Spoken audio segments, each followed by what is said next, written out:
കഥ തുടരുന്നു. ബാങ്കിൽ ഉച്ച കഴിഞ്ഞുള്ള തിരക്ക് അല്പമൊന്ന് കുറഞ്ഞ നേരമായിരുന്നു അത്. സ്വാതി ബാഗിൽ നിന്ന് കുപ്പിയെടുത്ത് ഒരു കവിൾ വെള്ളം കുടിച്ചു. അപ്പോഴാണ് പിന്നിൽ നിന്ന് അവളുടെ ചുമലിൽ ആരോ കൈവച്ചത്. അവൾ ഞെട്ടിത്തിരിഞ്ഞു നോക്കി. ഉമാദേവിയായിരുന്നു അത്. എന്താ സ്വാതി, ഒരു മൂഡ് ഓഫ്? മറുപടി പറയാതെ അവൾ ഉമാദേവിയുടെ മുഖത്ത് നോക്കി ഇരുന്നതേയുള്ളൂ. ഉമാദേവി വന്ന് അവളുടെ എതിർവശത്തുള്ള കസേരയിലിരുന്നു. രാവിലെ വന്നപ്പോൾ മുതൽ ഞാൻ ശ്രദ്ധിക്കുന്നു. ഉച്ചയ്ക്ക് ഊണ് കഴിക്കാനിരുന്നപ്പോഴും സ്വാതി മറ്റേതോ ലോകത്തായിരുന്നു. മനസ്സിൽ വിങ്ങലോടെ നിന്നിരുന്ന ഭാരം ഒന്ന് ഇറക്കി വയ്ക്കാൻ കാത്തിരിക്കുകയായിരുന്നു സ്വാതി. ആരോടെങ്കിലും ഒന്ന് പറയണം. അടുപ്പമുള്ളതും വിശ്വസിക്കാവുന്നതും ഉമ്മ ചേച്ചി മാത്രമാണ്. ഞാനിപ്പോൾ വല്ലാത്തൊരു പ്രതിസന്ധിയിലാണ് ചേച്ചി. പരിഹാരമില്ലാത്ത ഒരു പ്രതിസന്ധിയുമില്ല. തുറന്നു സംസാരിക്കണം. അല്ലാതെ മനസ്സിൽ താഴിട്ട് പൂട്ടി നടന്നാൽ അത് കൂടുതൽ സങ്കീർണമാവുകയുള്ളൂ. മനസ്സ് തുറക്കാൻ എനിക്കിവിടെ ചേച്ചി മാത്രമേ ഉള്ളൂ. പേഴ്സണലാണോ? അതെ എന്നർത്ഥത്തിൽ അവൾ മെല്ലെ തലകുലുക്കി. എന്നോട് പറയാവുന്നതാണെങ്കിൽ, ഞങ്ങളൊരു വീടിൻ്റെ അപ്സ്റ്റെയറിലാണ് താമസിക്കുന്നതെന്ന് ഞാൻ പറഞ്ഞിട്ടില്ലേ? ഉവ്, ഗ്രൗണ്ട് ഫ്ലോറിൽ. നമ്മുടെ ആലുവ ബ്രാഞ്ചിലെ ശ്യാംകുമാറും വൈഫും ആണല്ലോ. അതെനിക്കറിയാം. ശ്യാം സാറിൻ്റെ വൈഫ് ഗാഥയ്ക്ക് എറണാകുളത്ത് ഫിനാൻഷ്യൽ എൻ്റർപ്രൈസസിലാണ് ജോലി. അവൾ 4 മാസം പ്രഗ്നൻ്റ് ആണ്. കഴിഞ്ഞ മാസം ചെറുതായി ബ്ലീഡിംഗ് ഉണ്ടായി. 1 മാസത്തെ ബെഡ് റെസ്റ്റിന് ശേഷം ഇന്നു മുതൽ ഓഫീസിൽ പോയി തുടങ്ങി. എന്തിനാണ് ഇതൊക്കെ സ്വാതി തന്നോട് പറയുന്നതെന്ന് ഉമാദേവിക്ക് മനസ്സിലായില്ല. ബസ് യാത്ര പാടില്ലെന്ന് ഡോക്ടർ പറഞ്ഞതിനാൽ കാറിലാണ് പോയത്. സ്വയം ഡ്രൈവ് ചെയ്തു പോയോ അതോ ശ്യാംകുമാർ ആദർശ് ചേട്ടൻ്റെ കാറിലാണ് പോയത്? അതെന്താ?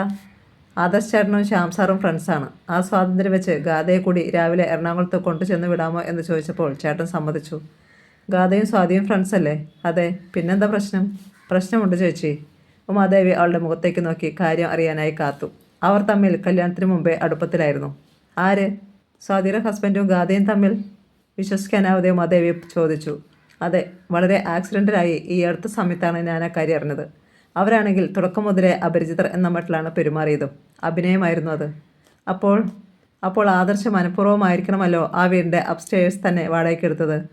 അതെ ചേച്ചി. തന്നെയുമല്ല, ശ്യാം സാർ 1 മാസത്തേക്ക് പൂനെയിൽ ട്രെയിനിങ്ങിന് പോയ സമയത്ത് ഗാഥയുടെ സകല കാര്യങ്ങളും നോക്കിയിരുന്നത് ആദർശ ചേട്ടനാണ്. അറിയാതെ സ്വാതിയുടെ ശബ്ദം ഇടറി. അവർ തമ്മിൽ നേരത്തെ അടുപ്പമുണ്ടായിരുന്നു എന്ന കാര്യം സത്യം തന്നെയാണെന്ന് സ്വാതിക്ക് ഉറപ്പുണ്ടോ? ഉണ്ട് ചേച്ചി, അക്കാര്യത്തിൽ യാതൊരു സംശയവുമില്ല എനിക്ക്. അതുമാത്രമല്ല, പറയാൻ മടിച്ച് അവൾ പെട്ടെന്ന് നിശബ്ദയായി. എന്താണ് സ്വാതി? എന്നോട് പറഞ്ഞതുകൊണ്ട് ഒന്നും സംഭവിക്കത്തില്ല. എൻ്റെ മനസ്സിൽ അത് സേഫായിരിക്കും. ഗാഥയുടെ വിവാഹം കഴിഞ്ഞിട്ട് 4 മാസം ആയതേ ഉള്ളൂ ചേച്ചി. പക്ഷേ അവൾ 5 മാസം പ്രഗ്നൻ്റ് ആണ്. ഉമാദേവി അവളെ തുറച്ചു നോക്കി. അതിൻ്റെ അർത്ഥം? അതേ എന്ന മട്ടിൽ സ്വാതി മെല്ലെ തലകുലുക്കി. ആദർശാണ് കാരണക്കാരൻ എന്നാണോ സ്വാതി പറഞ്ഞു വരുന്നത്? സാഹചര്യങ്ങൾ വെച്ച് നോക്കുമ്പോൾ അങ്ങനെയല്ലേ ചേച്ചി വിശ്വസിക്കേണ്ടത്? ആദർശനോട് ഇതേക്കുറിച്ച് ചോദിച്ചോ? ഇല്ല. ഉറപ്പില്ലാത്ത സ്ഥിതിക്ക് അത്തരമൊരു സംസാരമുണ്ടായി കാര്യങ്ങൾ വഷളാക്കേണ്ട എന്ന് വിചാരിച്ചാണ്. അത് നന്നായി. എടുത്തു ചാടിയൊന്നും ചെയ്യരുത്. അഥവാ കാര്യങ്ങൾ അങ്ങനെയൊക്കെയാണെങ്കിൽ തന്നെ അതിൻ്റെ പേരിൽ ഒരു ഭൂകമ്പം ഉണ്ടാക്കാതിരിക്കുന്നതാണ് നല്ലത്. 2 കുടുംബങ്ങളിലും അത് വലിയ ഒച്ചപ്പാടുകളും ബഹളങ്ങളും ഉണ്ടാക്കും. 2 പേരുടെയും ഫാമിലി ലൈഫ് തകരും. ഞാനും അതുകൊണ്ട് തന്നെയാണ് ചേച്ചി ക്ഷമിച്ചിരിക്കുന്നത്. പക്ഷേ സത്യം അറിഞ്ഞെന്ന് സൗകര്യം പോലെ ആദർശിനെ ബോധ്യപ്പെടുത്തണം. സ്വാതി അത് ക്ഷമിച്ചെന്നു. ഹസ്ബൻഡിൻ്റെ മുമ്പിൽ എപ്പോഴും ഒരു മേൽക്കൈ ഉണ്ടാകാൻ സ്വാതിയെ അത് എന്നും സഹായിക്കും. അത് ശരിയാണെന്ന് അവൾക്ക് തോന്നി. തൻ്റെ ഔദാര്യം കാരണമാണ് കുടുംബജീവിതം ശിഥിലമാകാതെ പോകുന്നതെന്ന് ആദർശിന് ഓർമ്മയുണ്ടാകും. പക്ഷേ 2 പേരും തമ്മിൽ കൂടുതൽ അടുപ്പമുണ്ടാകാൻ അനുവദിക്കരുത്. തൻ്റെ കുഞ്ഞാണ് അവളുടെ വയറ്റിൽ വളരുന്നതെന്ന ചിന്ത അയാളുടെ മനസ്സിനെ കൂടുതലായി അങ്ങോട്ട് ചായ്ക്കും. ഇപ്പോൾ തന്നെ ആ ചായ ഉണ്ട് ചേച്ചി. ഹോസ്പിറ്റലിൽ കൊണ്ടുപോകുന്നു, ഡോക്ടറെ കാണുന്നു, മരുന്നുകൾ വാങ്ങിക്കൊടുക്കുന്നു, ഫ്രൂട്ട്സ് കിലോ കണക്കിന് മേടിക്കുന്നു. ഇപ്പോൾ സ്വന്തം കാറിൽ ഓഫീസിൽ കൊണ്ടുചെന്ന് വിടുന്നു. പാവം ശ്യാംകുമാർ ഇതൊന്നും അറിയുന്നില്ല, ഉമാദേവി പറഞ്ഞു. ശ്യാംകുമാർ ട്രെയിനിങ്ങിന് പോയ സമയത്തല്ലേ? ഇനിയിപ്പോൾ കാര്യങ്ങൾ മനസ്സിലാക്കി കൂടുന്നില്ല.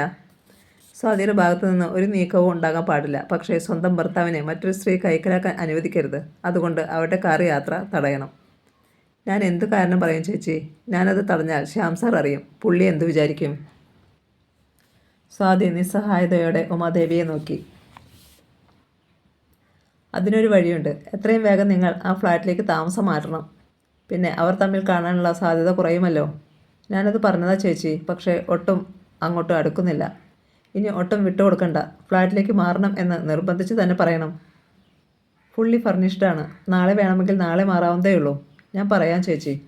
ബാക്കിയൊക്കെ സ്വാധീനം എടുക്കുപോലിരിക്കും. അവൾ ദീർഘമായി ഒന്ന് നിശ്വസിച്ചു. ഒരു കൈ നോക്കിയിട്ട് തന്നെ കാര്യം. അല്ലെങ്കിൽ ശ്യാമേട്ടനോട് എല്ലാം തുറന്നു പറയേണ്ടി വരും. എല്ലാം. ആദർശ് വാച്ചിൽ നോക്കി. 4 മണി കഴിഞ്ഞ് 20 മിനിറ്റ്. ഇപ്പോൾ പുറപ്പെട്ടാലേ 5 മണിയാകുമ്പോഴേക്ക് ഗാഥയുടെ ഓഫീസിലെത്താൻ കഴിയൂ. ഉച്ചയ്ക്ക് ശേഷം അയാൾ വർക്ക് സൈറ്റിലായിരുന്നു. 22 നില അപ്പാർട്ട്മെൻറ്റിൻ്റെ 17ാമത്തെ ഫ്ലോറിൻ്റെ പണിയാണ് ഇപ്പോൾ നടക്കുന്നത്. ആദർശ് ചെന്ന് കാറിൽ കയറി. ഇനി എന്നും ഉച്ചവരെ ഓഫീസിലിരിക്കും, ഉച്ച കഴിഞ്ഞ് വർക്ക് സൈറ്റിൽ. അതായിരുന്നു അയാൾ തീരുമാനിച്ച പുതിയ ഷെഡ്യൂൾ. വർക്ക് സൈറ്റിൽ നിന്ന് കലൂരിലേക്ക് പോകാൻ എളുപ്പമാണ്. ഓഫീസിൽ നിന്ന് വരണമെങ്കിൽ 1 മണിക്കൂർ സമയമെടുക്കും. 5 മണിക്ക് ഗാഥയെ പിക്കപ്പ് ചെയ്യാൻ 4 മണിക്ക് മുമ്പേ ഇറങ്ങേണ്ടി വരും. ഫിനാൻഷ്യൽ എൻ്റർപ്രൈസസിൻ്റെ ബ്രാഞ്ചിൻ്റെ തൊട്ടടുത്തുള്ള മൊബൈൽ ഷോപ്പിൻ്റെ സമീപത്ത് ചെന്ന് ആദർശ് കാർ നിർത്തി. ഓഫീസിൻ്റെ അടുത്തേക്ക് വരേണ്ട എന്നായിരുന്നു ഗാഥയുടെ നിർദ്ദേശം. ഓഫീസിലുള്ള പലർക്കും ആദർശിനറിയാം എന്നതായിരുന്നു കാരണം. അയാൾ കാറിൽ കാത്തിരുന്നു. അല്പനേരം കഴിഞ്ഞപ്പോൾ ഗാഥ മെല്ലെ നടന്നു വരുന്നത് അയാൾ കണ്ടു. കാറിനടുത്ത് വന്ന് ആദ്യം ഒന്ന് സംശയിച്ച് നിന്നിട്ട് അവൾ ഫ്രണ്ട് ഡോർ തുറന്ന് അയാളുടെ അടുത്തേക്കിരുന്നു. ഒത്തിരി നേരമായോ വന്നിട്ട്? ഇല്ല, വന്നതേയുള്ളൂ. അയാൾ കാർ മുന്നോട്ടെടുത്തു. അല്പനേരത്തേക്ക് രണ്ടുപേരും ഒന്നും മിണ്ടിയില്ല. ഞാൻ കുറച്ച് ലീവ് എടുത്താലോ എന്ന് ആലോചിക്കുകയാണ്, പെട്ടെന്ന് ഗാഥ പറഞ്ഞു. എന്താ, ഓഫീസിലിരുന്നിട്ട് എന്തെങ്കിലും അസ്വസ്ഥതയുണ്ടായോ? ഉത്കണ്ഠയോടെ ആദർശ് തിരക്കി. ഇല്ല, പിന്നെന്തിനാ? ആദർശിൻ്റെ കാറിൽ ഞാൻ വരുന്നത് സ്വാതിക്ക് ഒട്ടും സഹിക്കാൻ കഴിയുന്നില്ലെന്ന് എനിക്കറിയാം. ഓ, അതാണോ കാര്യം? എല്ലാ കാര്യങ്ങളിലും ഭാര്യയെ സന്തോഷിപ്പിക്കാൻ ഒരു ഭർത്താവിനും കഴിഞ്ഞെന്ന് വരില്ല. അതുകൊണ്ട് ഞാനത് സീരിയസ് ആയിട്ട് എടുക്കുന്നില്ല. പക്ഷേ എനിക്കത് നിസ്സാരമായി കാണാനും കഴിയുന്നില്ല. ശ്യാം അതിൽ അപാകതയൊന്നും കാണുന്നില്ലല്ലോ. പിന്നെന്താ? പുരുഷന്മാർ ചിന്തിക്കുന്നത് പോലെയല്ല പല കാര്യങ്ങളിലും സ്ത്രീകൾ ചിന്തിക്കുന്നത്. അവർക്ക് പേടിയും ആശങ്കയും കൂടുതലായിരിക്കും. പക്ഷേ ഭാര്യയെ പേടിച്ച് ജീവിക്കാൻ ഞാൻ തയ്യാറല്ല. അതിൻ്റെ പേരിൽ നീ ലീവ് എടുക്കണ്ട. ഗാഥ പിന്നെ അതേക്കുറിച്ച് സംസാരിച്ചില്ല. അവൾ തലതിരിച്ച് ആദർശനൊന്ന് നോക്കി. എന്തോ ചിന്തയിൽ മുഴുകിയാണ് അയാൾ കാർ ഓടിച്ചത്. ഒരിക്കൽ ഒരുപാട് ആഗ്രഹിക്കുകയും സ്വപ്നം കാണുകയും ചെയ്തിട്ടുള്ളതാണ് ആദർശനോടൊപ്പം കാറിലുള്ള യാത്രകൾ. അപ്രതീക്ഷിതമായി അത് സംഭവിച്ചെങ്കിലും ഇപ്പോൾ അത് ആസ്വദിക്കാനും സാധിക്കുന്നില്ല. പെട്ടെന്ന് ആദർശിൻ്റെ മൊബൈലിൽ ഒരു കോൾ വന്നു. അയാൾ അതെടുത്ത് നോക്കി. സ്വാതിയാണ് വിളിച്ചത്. അയാളുടെ മുഖഭാവം കണ്ടപ്പോൾ ആരാണ് വിളിച്ചതെന്ന് ഗാഥയ്ക്ക് പെട്ടെന്ന് മനസ്സിലാവുകയും ചെയ്തു. എവിടാണ്? സ്വാതി ചോദിച്ചു. വന്നുകൊണ്ടിരിക്കുകയാണ്. കൂട്ടുകാരൻ്റെ ഭാര്യയും ഉണ്ടായിരിക്കുമല്ലോ കൂട്ടിന്? പരിഹാസത്തോടെ അവൾ ചോദിച്ചു. ആ, ഉണ്ട്, കടുപ്പിച്ച സ്വരത്തിൽ അയാൾ പറഞ്ഞു. അവൾ കൂടുതൽ എന്തെങ്കിലും പറയും മുമ്പ് അയാൾ കോൾ കട്ട് ചെയ്തു. അവൾ വീണ്ടും വിളിച്ചേക്കുമെന്ന് സംശയം തോന്നിയതിനാൽ അയാൾ ഫോൺ സൈലൻറ്റ് മോഡിലാക്കി വെച്ചു. ആരാ വിളിച്ചേ? ഗാഥ തിരക്കി. സ്വാതി. എനിക്ക് തോന്നി. ഓഫീസിൽ നിന്നിറങ്ങിയോന്ന് അറിയാൻ വിളിച്ചതാണ്. എന്ത് പറഞ്ഞു? വന്നുകൊണ്ടിരിക്കുകയാണെന്ന്. അത് ഞാൻ കേട്ടു. പിന്നെന്താണ് സ്വാതി ചോദിച്ചത്? ഒന്നും ചോദിച്ചില്ല. അത് നുണ. എന്നെയും കൂട്ടിയാണ് വരവെന്ന് ചോദിച്ചില്ലേ? സാദിക്ക് ഒട്ടും ഇഷ്ടപ്പെടുന്നുണ്ടാവില്ല. ഞാനിനി വരില്ല ആദർശ്. തെറ്റായ കാര്യങ്ങളൊന്നും നമ്മൾ ചെയ്യുന്നില്ലല്ലോ. പിന്നെന്താണ്? ആദർശിൻ്റെ ഭാര്യയ്ക്ക് പക്ഷേ ഇത് വിഷമമുണ്ടാക്കുന്നുണ്ട്. ഭാര്യയെ വിഷമിപ്പിക്കാൻ പാടില്ല. ഭർത്താവിന് വിശ്വാസമുള്ള ഒരു ഭാര്യയും ഇഷ്ടക്കേട് കാണിക്കുകയില്ല. അപ്പോൾ അവൾക്കെന്നെ വിശ്വാസമില്ല. അതിന് കാരണക്കാരി സ്വാതിയല്ലല്ലോ, അവളുടെ ഭർത്താവ് തന്നെയാണ്. അല്പനേരത്തേക്ക് ആദർശമൊന്നും മിണ്ടിയില്ല. കാർ ഓടിക്കുന്നതിലായിരുന്നു ശ്രദ്ധ. എങ്കിലും അയാൾ എന്തോ ആലോചിക്കുകയാണെന്ന് അവൾക്ക് തോന്നി. എന്തോ ഒന്നും മിണ്ടാത്തത്? ഇല്ലാതായ വിശ്വാസം ഇനി തിരിച്ചു കിട്ടാൻ പ്രയാസമാണ്. അതുകൊണ്ട് ഞാനിനി അതിനുവേണ്ടി മെനക്കെടാൻ ഉദ്ദേശിക്കുന്നില്ല. അങ്ങനെയല്ല ആദർശ്. സ്വാതി പറയുന്നത് അനുസരിച്ചാൽ അവൾക്ക് കുറച്ച് മനസ്സമാധാനം കിട്ടും.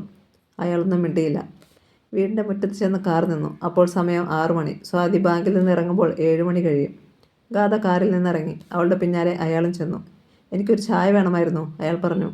ഗാഥ തലതിരിച്ച് അയാളെ ഒന്ന് നോക്കി. അവൾക്ക് എതിർത്തൊന്നും പറയാൻ കഴിഞ്ഞില്ല. അവൾ മുൻവാതിൽ തുറന്ന് അകത്തേക്ക് കയറി. ഇരിക്കൂ. ആദർശ് സെറ്റിയിലിരുന്നു. ഗാഥ ബെഡ്റൂമിൽ ചെന്ന് ബാഗ് വച്ചിട്ട് കിച്ചണിൽ ചെന്ന് 2 ഗ്ലാസ് ചായ ഉണ്ടാക്കി.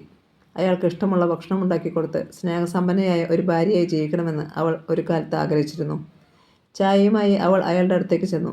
ജോലി കഴിഞ്ഞു വന്ന നിന്നെ കൂടുതൽ ബുദ്ധിമുട്ടിക്കരുത് എന്ന് എനിക്ക് ആഗ്രഹമുണ്ടായിരുന്നു. പക്ഷേ എനിക്ക് ബുദ്ധിമുട്ടൊന്നുമില്ല.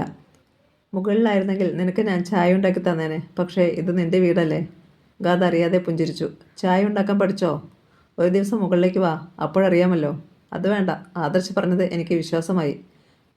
അവർ നിശബ്ദരായി ഇരുന്ന് ചായ കുടിച്ചു. ചിലപ്പോഴൊക്കെ എനിക്ക് തോന്നാറുണ്ട്, അയാൾ പെട്ടെന്ന് പറഞ്ഞു. എന്ത്? അവൾ മുഖമേർത്ത് നോക്കി. സ്വാതിയോടും ശ്യാമിനോടും എല്ലാം അങ്ങ് തുറന്നു പറഞ്ഞാലോ എന്ന്. അവളൊന്ന് ഞെട്ടി. അരുത്. നമ്മുടെ കാര്യം മാത്രമേ ആദർശ് ചിന്തിക്കുന്നുള്ളൂ. പക്ഷേ സ്വാതിയും ശ്യാമും. വേണ്ട ആദർശ്. ശ്യാമിനെ വിട്ടുപോകാൻ എനിക്ക് പറ്റില്ല. തന്നെയുമല്ല, സ്വാതിയെ ഉപേക്ഷിക്കാൻ ആദർശിന് എന്ത് അവകാശമാണുള്ളത്? ശരിയാണ്, ഒരവകാശവുമില്ല. ചില നേരത്തെ ചില തോന്നലുകൾ. അത് ഞാൻ പറഞ്ഞെന്നേയുള്ളൂ.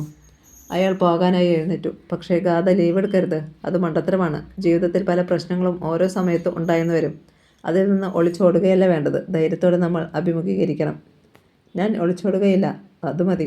അയാൾ പുറത്തേക്കിറങ്ങി. അവൾക്ക് കരച്ചിൽ വന്നു. അവൾ വേഗം ചെന്ന് വാതിലടച്ച് ബോൾട്ടിട്ടു.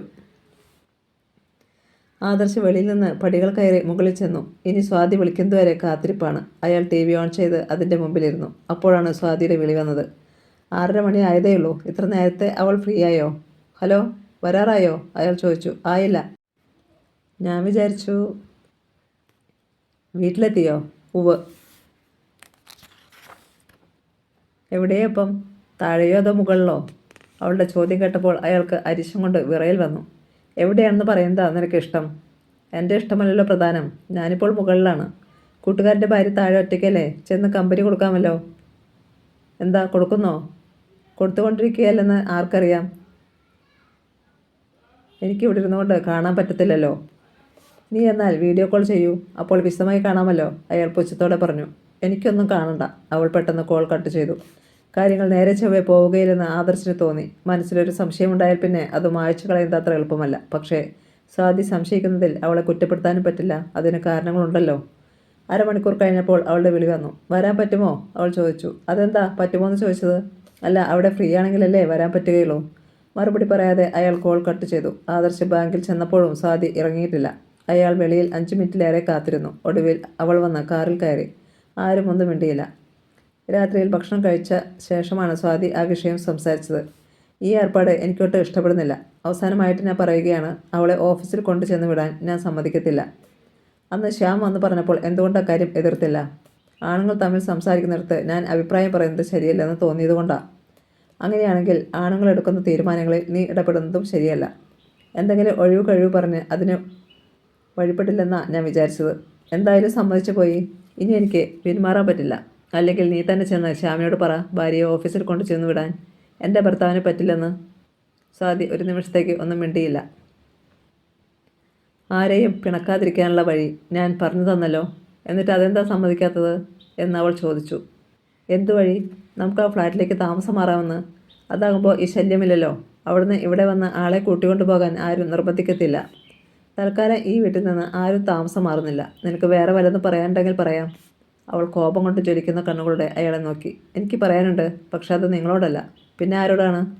അയാളെ രൂക്ഷഭാവത്തിലൊന്ന് നോക്കിയിട്ട് സ്വാതി 2ാമത്തെ ബെഡ്റൂമിലേക്ക് കയറി വാതിലടച്ചു. അവൾ അടുത്ത മുറിയിലേക്ക് കിടപ്പ് മാറ്റിയിരിക്കുന്നു എന്ന് ആദർശിന് മനസ്സിലായി. വരട്ടെ, ഇത് എവിടെ വരെ പോകുമെന്ന് അറിയാമല്ലോ. പിറ്റേന്ന് 4ാമത്തെ ശനിയാഴ്ചയായിരുന്നു. അത് കാരണം ബാങ്ക് അവധിയാണ്. നാളെ ഞാൻ നിന്നെ കൊണ്ടുവിടാം ഓഫീസിൽ, ശ്യാം പറഞ്ഞു. വൈകുന്നേരം വിളിക്കാനും വരില്ലേ? വരാം. എന്തെങ്കിലും ഷോപ്പിംഗ് ഉണ്ടെങ്കിൽ അത് നടത്താം. നാളെ ശ്യാമേട്ടൻ ഫ്രീ ആണെന്ന് ആദർശിന് അറിയില്ലായിരിക്കും.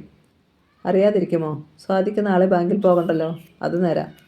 പിറ്റേന്ന് രാവിലെ പതിവ് സമയമായപ്പോൾ ഗാഥയെയും കൊണ്ട് ശ്യാംകുമാർ എറണാകുളത്തേക്ക് പോയി. ആദർശിനെ അക്കാര്യം അറിയിക്കുന്നതല്ലേ മര്യാദയെന്ന് ഗാഥയ്ക്ക് തോന്നിയെങ്കിലും അവൾ മിണ്ടിയില്ല. ഓഫീസിൽ ചെന്നിട്ട് ആദർശിനെ വിളിച്ച് സംസാരിക്കാമെന്ന് അവൾ സമാധാനിച്ചു. 7ാം മാസത്തിൽ നിന്നെ പ്രസവത്തിന് വിളിച്ചു കൊണ്ടുപോകുമെന്നല്ലേ അമ്മ പറഞ്ഞത്? ശ്യാം ചോദിച്ചു. അതെ. അവിടെ ചെന്ന് നീ ഒറ്റയ്ക്കിരിക്കേണ്ടി വരില്ലേ? അമ്മ ഓഫീസിലേക്ക് പോകും. ആ ചടങ്ങ് നടത്തിയാൽ മതി. അത് കഴിഞ്ഞ് എന്നെ ഇങ്ങ് കൊണ്ടുവരുമോ? അവൾ ചോദിച്ചു. എല്ലാവരും സമ്മതിക്കുമെങ്കിൽ. ഇവിടെ നല്ല ഹോസ്പിറ്റലുണ്ടല്ലോ. ഡെലിവറി ഇവിടെയായാലും കുഴപ്പമില്ല. പക്ഷേ അമ്മ അത് സമ്മതിക്കുമെന്ന് തോന്നുന്നില്ല. വരട്ടെ, സൗകര്യം പോലെ ചെയ്യാം. ഗാഥയെ ഓഫീസിൽ കൊണ്ട് ചെന്ന് വിട്ടിട്ട് ശ്യാംകുമാർ മടങ്ങി. അയാൾ വീട്ടിൽ ചെന്ന് മുഷിഞ്ഞ വസ്ത്രങ്ങൾ കഴുകാനായി വാഷിംഗ് മെഷീനിലിട്ടു. അപ്പോഴാണ് ഡോർബെൽ മുഴങ്ങിയത്. അയാൾ ചെന്ന് വാതിൽ തുറന്നു. പുറത്ത് സ്വാതി നിൽക്കുന്നുണ്ടായിരുന്നു. ശ്യാമേട്ടൻ എന്നെ ഒട്ടും പ്രതീക്ഷിച്ചില്ല അല്ലേ? ഇല്ല, അയാൾ സത്യം പറഞ്ഞു. ആദർശ് ചേട്ടൻ പോയി. ഓ, അവർക്ക് 2nd സാറ്റർഡേയും 4th സാറ്റർഡേയും ഒന്നും ഇല്ലല്ലോ. ഗാഥയെ കൊണ്ടു ചെന്ന് വിട്ടോ? എന്നും ആദർശിനെ ബുദ്ധിമുട്ടിക്കുന്നത് ശരിയല്ലല്ലോ. വെളിയിൽ നിന്നുകൊണ്ട് സംസാരിച്ചാൽ മതിയോ? എന്താ എന്നെ അകത്തേക്ക് ക്ഷണിക്കാത്തത്? ക്ഷണിക്കണോ? സ്വാതി വരൂ. അവൾ സ്വീകരണ മുറിയിലേക്ക് കയറി. അയാൾ വാതിലടച്ചു. സ്വാതി ഇരിക്കൂ. അവൾ സെറ്റിയിലിരുന്നു. എതിർവശത്തുള്ള സെറ്റിയിൽ അയാളും. ഞാൻ സ്വപ്നത്തിൽ പോലും വിചാരിച്ച കാര്യങ്ങളല്ല ഇതൊന്നും, അവൾ പറഞ്ഞു. നമ്മൾ വീണ്ടും കണ്ടുമുട്ടിയതോ? അതുമാത്രമല്ല, ഒരേ വീട്ടിൽ 2 ഫ്ലാറ്റുകളിലാണെങ്കിലും താമസിക്കാൻ ഇടവരുമെന്ന്. അതും മറ്റൊരാളുടെ ഭാര്യ എന്ന നിലയിൽ. ജീവിതം അങ്ങനെയാണ്. അപ്രതീക്ഷിതമായ കാര്യങ്ങളായിരിക്കും മിക്കപ്പോഴും സംഭവിക്കുന്നത്. 2 പേരും അല്പനേരം നിശബ്ദരായിരുന്നു. ശ്യാമേട്ടൻ എന്നെക്കുറിച്ച് ഓർക്കാറുണ്ടായിരുന്നോ? പെട്ടെന്ന് സ്വാതി ചോദിച്ചു. ഓർക്കാത്ത ഒരു ദിവസം പോലും എൻ്റെ ജീവിതത്തിലുണ്ടായിട്ടില്ല. നഷ്ടബോധങ്ങൾ അത്ര എളുപ്പത്തിൽ നമ്മളെ വിട്ടുപോവുകയില്ല സ്വാതി.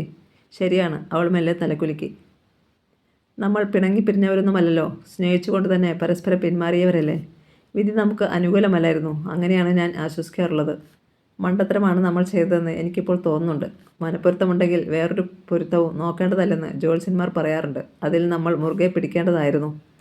ശ്യാംകുമാർ അവളുടെ മുഖത്തേക്കൊന്ന് നോക്കി. അവളുടെ കൺകോണുകളിൽ നേരത്തെ നനവ് അയാൾ കണ്ടു. സ്വാതി, എന്താ ശ്യാമേട്ടാ? ആദർശമായുള്ള നിൻ്റെ ദാമ്പത്യം നീ സാറ്റിസ്ഫൈഡ് അല്ലേ? അതേ എന്ന് പറഞ്ഞാൽ അത് അസത്യമായിരിക്കും. മനസ്സിലായില്ല? നമ്മൾ തമ്മിലായിരുന്നു ഒന്നിച്ച് ചേരേണ്ടിയിരുന്നത്. ആദർശ് നിന്നെ സ്നേഹിക്കുന്നില്ലേ? ഇല്ലെന്ന് ഞാൻ പറയില്ല. പക്ഷേ എന്നോട് തുറന്നു പറയാൻ നിനക്ക് എന്തെങ്കിലും ബുദ്ധിമുട്ടുണ്ടോ? ബുദ്ധിമുട്ടൊന്നുമില്ല. പക്ഷേ അതല്ല ശ്യാമേട്ട കാര്യം. ഞങ്ങളുടെ ബ്രാഞ്ചിലെ ഉമാദേവി അറിയില്ലേ? ഉവ്, ലോണിൻ്റെ ചാർജുള്ള അസിസ്റ്റൻറ്റ് മാനേജർ. ഇടയ്ക്കൊക്കെ ഡെപ്യൂട്ടേഷനിൽ ഞാനവിടെ വരാറുള്ളതാണല്ലോ. ഉമ്മ ചേച്ചിയുടെ നക്ഷത്രം എന്താണെന്നറിയാമോ? അവിട്ടം. ചേച്ചിയുടെ ഹസ്ബൻഡ് ഷിപ്പ്യാർഡിൽ എഞ്ചിനീയറാണ്. അവർക്കൊരു മകളുണ്ട്. ആ കുട്ടി മെഡിസിന് പഠിക്കുന്നു. അവരുടെ മാരേജ് കഴിഞ്ഞിട്ട് ഇപ്പോൾ 20 വർഷമാകുന്നു. എന്തിനാണ് അവൾ ഇതെല്ലാം പറയുന്നതെന്ന് ശ്യാമിന് മനസ്സിലായില്ല. ഉമ്മ ചേച്ചിയുടെ ഹസ്ബൻഡിൻ്റെ നക്ഷത്രം ഭരണിയായിരുന്നു. അയാൾ അറിയാതെ ഒന്ന് ഞെട്ടി. അതായത് നമ്മുടെ രണ്ടുപേരുടെയും നക്ഷത്രങ്ങൾ. എന്നിട്ടും അവരുടെ മാരേജ് നടന്നു? അയാൾ ചോദിച്ചു. അതെ ശ്യാമേട്ടാ, നമ്മളെപ്പോലെ അവർ സ്നേഹിച്ചവർ പോലുമായിരുന്നില്ല. പക്ഷേ അവർക്ക് തൻ്റെ ഇടമുണ്ടായിരുന്നു. എന്തു വേണമെങ്കിലും സംഭവിച്ചോട്ടെ എന്ന ധൈര്യം. എനിക്ക് ധൈര്യമില്ലായിരുന്നു കൊണ്ടാണ് നമ്മുടെ കല്യാണം നടക്കാതെ പോയതെന്നാണോ സ്വാതി നീ പറയുന്നത്? അയാൾ ഹൃദയവേദനയോടെ അവളുടെ മുഖത്തേക്ക് നോക്കി. അല്ല ശ്യാമേട്ടാ, ആ അർത്ഥത്തിലാണ് ഞാൻ പറഞ്ഞതെന്ന് തെറ്റിദ്ധരിക്കല്ലേ. ഇത്രയും വിദ്യാഭ്യാസം നേടിയവരായിരുന്നിട്ടും ജോത്സ്യൻ്റെ പ്രവചനം നമ്മൾ കണ്ണുമടച്ച് വിശ്വസിച്ചു പോയല്ലോ എന്ന് ഓർക്കുമ്പോഴാണ്. സ്വാതി, നിൻ്റെ അമ്മയാണ് എന്നെ വിളിച്ചു പറഞ്ഞത് നാൾ പൊരുത്തമില്ലാത്ത കല്യാണത്തിൽ നിന്ന് ഒഴിയണേ എന്ന്. ഒരു പക്ഷേ നിനക്കതേക്കുറിച്ച് അറിവില്ലായിരിക്കും. ഞാൻ കുറ്റപ്പെടുത്തിയല്ല ശ്യാമേട്ടാ. നമുക്ക് രണ്ടുപേർക്കും തെറ്റിപ്പോയല്ലോ എന്നോർത്ത്. നമുക്ക് തെറ്റുപറ്റി എന്ന് വിചാരിക്കാമോ? എനിക്ക് നിന്നെയും നിനക്ക് എന്നെയും കിട്ടിയില്ല എന്നത് ശരിയാണ്. പക്ഷേ നമുക്ക് രണ്ടുപേർക്കും സന്തോഷകരമായ കുടുംബജീവിതമല്ലേ കിട്ടിയത്? ആദർശിനെക്കുറിച്ച് എനിക്ക് നല്ല മതിപ്പുണ്ട്. നീ ഭാഗ്യവതിയാണ്. ഗാഥയെക്കുറിച്ച് തനിക്കും അങ്ങനെ പറയാൻ കഴിഞ്ഞിരുന്നെങ്കിൽ എന്ന് അവൾ ആശിച്ചു. അവൾ മുഖം കുനിച്ചിരുന്നു. അവളുടെ മനസ്സിൽ എന്തോ വിഷമമുണ്ടെന്ന് അയാൾക്ക് മനസ്സിലായി. സ്വാതി, അയാൾ വിളിച്ചു. അവൾ തലയുയർത്തി നോക്കി. അന്ന് ഫോൺ ചെയ്തപ്പോൾ എന്തോ പറയാനുണ്ടെന്ന് നീ പറഞ്ഞിരുന്നു, അയാൾ ഓർമ്മിപ്പിച്ചു. ഗാഥയും ആദർശം തമ്മിലുണ്ടായിരുന്ന അടുപ്പത്തെക്കുറിച്ച് പറയാനുള്ള മാനസികാവസ്ഥ അന്നുണ്ടായിരുന്നു. പക്ഷേ അക്കാര്യം താനായിട്ട് അറിയിക്കണ്ട എന്ന് അവളുടെ മനസ്സ് വിലക്കി. ബന്ധങ്ങൾ തകരാൻ താനായിട്ട് മുൻകൈ എടുക്കണ്ട. പിന്നെ അത് കുറ്റബോധം ഉണ്ടാക്കിയാലോ? തന്നെയുമല്ല, എടുത്തുചാടി ഒന്നും പറയരുത്, പ്രവർത്തിക്കരുത്. അത് നമ്മുടെ നാൾപ്പൊരുത്തത്തെക്കുറിച്ചായിരുന്നു. അറിഞ്ഞപ്പോൾ മുതൽ ഒരു വിങ്ങൽ. സാരമില്ല, അത് വിട്ടേക്ക്. കൈനനെ കുറിച്ചോർത്ത് ദുഃഖിച്ചിട്ട് ഒരു കാര്യവുമില്ല. നിന്നെ വീണ്ടും കാണാൻ കഴിഞ്ഞതുകൊണ്ട് എനിക്കിപ്പോൾ പഴയ വേദനയില്ല. ശ്യാംകുമാർ അവളെ നോക്കി പുഞ്ചിരിച്ചു. പണ്ടത്തെ പോലെ ഇപ്പോഴും ശ്യാമേട്ടൻ എന്നെ സ്നേഹിക്കുന്നുണ്ടോ? കണ്ണുകളിൽ ഒരു തിളക്കത്തോടെ സ്വാതി ചോദിച്ചു. ഒരു പക്ഷേ പഴയതിലധികം. അവളുടെ ഹൃദയമിടിപ്പിൻ്റെ വേഗം കൂടി. പക്ഷേ ശ്യാമേട്ടൻ പഴയ ആളല്ല, ഭാര്യയുള്ളവനാണ്. അന്യ സ്ത്രീയെ സ്നേഹിക്കാൻ പാടില്ല. മനസ്സുകൊണ്ട് സ്നേഹിക്കാൻ വിലക്കുകളൊന്നുമില്ല. അപ്പോൾ ശരീരമാണോ മതിൽ കെട്ടുന്നത്? അവൾ ചോദിച്ചു. നമ്മൾ രണ്ടുപേരും അവിവാഹിതരായിരുന്ന കാലത്താണ് ഇതുപോലെ മറ്റാരുമില്ലാത്ത ഒരു വീട്ടിൽ വെച്ച് കണ്ടുമുട്ടിയിരുന്നതെങ്കിൽ ശരീരങ്ങൾ മതിലുകളാകുമായിരുന്നില്ല. അതുതന്നെയായിരിക്കുമോ ആദർശിൻ്റെയും ഗാഥയുടെയും കാര്യത്തിൽ സംഭവിച്ചത്? സത്യം പറ, എന്നെ ഒന്ന് തൊടണമെന്ന് പോലും ശ്യാമേട്ടന് ആഗ്രഹമില്ലേ? അയാളുടെ മനസ്സറിയാനായി സ്വാതി ചോദിച്ചു. മജ്ജയും മാംസവും വികാരമുള്ള ഒരു പുരുഷൻ തന്നെയാണ് ഞാൻ. പക്ഷേ മതിൽ ചാടിക്കിടക്കാനും മാത്രമുള്ള കരുത്തില്ലെന്ന് മാത്രം. അയാളെ പ്രകോപിപ്പിക്കാനായി അവൾ പറഞ്ഞു. ശ്യാംകുമാർ പെട്ടെന്ന് എഴുന്നേറ്റ് വന്ന് അവളെ അടുത്തിരുന്നു. എന്താ, എൻ്റെ കരുത്ത് കാണണോ നിനക്ക്? അവളുടെ കൈയെടുത്ത് പിടിച്ചുകൊണ്ട് അയാൾ ചോദിച്ചു. ഒന്ന് മൂളിയാൽ അപ്പോൾ എന്തും സംഭവിക്കാമെന്ന് സ്വാതിക്ക് തോന്നി. പക്ഷേ അങ്ങനെ സംഭവിച്ചാൽ താനും ഗാഥയും തമ്മിൽ പിന്നെ എന്ത് വ്യത്യാസമാണുള്ളത്? അവളുടെ നേർക്ക് വിരൽ ചൂണ്ടാൻ തനിക്ക് എന്ത് അവകാശമാണുള്ളത്? ശ്യാമേട്ടൻ്റെ കാര്യത്തിൽ എനിക്ക് ഒരു സംശയവുമില്ല. മനസ്സിനെ പിടിച്ചു നിർത്താനുള്ള കരുത്തുമുണ്ട്. അതുകൊണ്ടാണല്ലോ രണ്ട് സുഹൃത്തുക്കളെ പോലെ മാത്രം നമുക്ക് ഇവിടെ ഇരുന്ന് സംസാരിക്കാൻ കഴിഞ്ഞത്. ദുർബലനായ ഒരു പുരുഷനായിരുന്നെങ്കിൽ അയാൾക്ക് മിണ്ടാൻ കഴിഞ്ഞില്ല. സത്യത്തിൽ സ്നേഹം മാത്രമല്ല, ബഹുമാനവും തോന്നുന്നുണ്ട് എനിക്കിപ്പോൾ ശ്യാമേട്ടനോട്. ശ്യാംകുമാർ മെല്ലെ അവളുടെ കൈവിട്ടു. ആഗ്രഹമില്ലാഞ്ഞിട്ടല്ല സ്വാതി. ഗാഥയ്ക്ക് ഏതെങ്കിലും പുരുഷനുമായി ബന്ധമുണ്ടെന്നറിഞ്ഞാൽ എനിക്ക് താങ്ങാൻ പറ്റില്ല. അപ്പോൾ പിന്നെ അതേ തെറ്റ് ഞാൻ ചെയ്യാൻ പാടുണ്ടോ? പെട്ടെന്ന് വാഷിംഗ് മെഷീൻ വിസിൽ മുഴക്കാൻ തുടങ്ങി. സത്യം, ഞാൻ പറഞ്ഞതത്ര ശരി, അയാൾ പറഞ്ഞു. സ്വാതി ഒന്ന് നെടുവേർപ്പിട്ടു. അവൾ സാവധാനം എഴുന്നേറ്റു. ചെന്ന് വാഷിംഗ് മെഷീൻ ഓഫ് ചെയ്യൂ, ഞാൻ പോവാണ്. എന്നോട് പിണക്കമൊന്നുമില്ലല്ലോ? ഇല്ല ശ്യാമേട്ടാ, സ്നേഹത്തിനൊരു കുറവും ഉണ്ടായിട്ടില്ല. അയാൾ അവൾക്ക് വാതിൽ തുറന്നു കൊടുത്തു. ഉച്ചയ്ക്ക് കഴിക്കാൻ എന്തെങ്കിലും ഉണ്ടാക്കിയിട്ടുണ്ടോ ഗാഥ? ഇല്ല. തണുത്ത ചോറിനേക്കാൾ ഗാഥയ്ക്കിഷ്ടം ചൂടുള്ള മസാല ദോശയോ നെയ്റോസ്റ്റോ ഒക്കെയാണ്. തൊട്ടടുത്ത റെസ്റ്റോറൻറ്റിൽ പോയി അവൾ കഴിക്കും. ഉച്ചയ്ക്ക് ഞാനും ഹോട്ടലിൽ നിന്നാണല്ലോ കഴിക്കാറുള്ളത്. എന്നാൽ ഇന്ന് ഹോട്ടലിൽ കഴിക്കാൻ പോകണ്ട, ഞാൻ ചോറ് തരാം. 1 മണിയാകുമ്പോൾ ശ്യാമേട്ടനെ ഞാൻ പ്രതീക്ഷിക്കും. വരില്ലേ? വരും എന്നർത്ഥത്തിൽ ശ്യാംകുമാർ തലകുലുക്കി. സ്വാതി മുകളിലേക്ക് കയറിപ്പോയി. അവൾ പണ്ടത്തേതിലും സുന്ദരിയായിട്ടുണ്ടെന്ന് അപ്പോഴും അയാൾക്ക് തോന്നി. തിങ്കളാഴ്ചയായിരുന്നു അന്ന്. ചിട്ടിയുള്ള ദിവസമായതിനാൽ വൈകുന്നേരം 5 മണി കഴിയും ഓഫീസിൽ നിന്ന് ഇറങ്ങാൻ എന്ന് രാവിലെ ഗാഥ പറഞ്ഞിരുന്നു. പക്ഷേ പതിവ് പോലെ 4:45 ആദർശ് അവളെ വിളിച്ചു.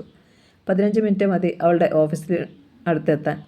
ഹലോ. അവൾ ഫോൺ എടുത്തു. ലേറ്റാകുമോ? 5:15 ഇറങ്ങും ഞാൻ. ഓക്കെ.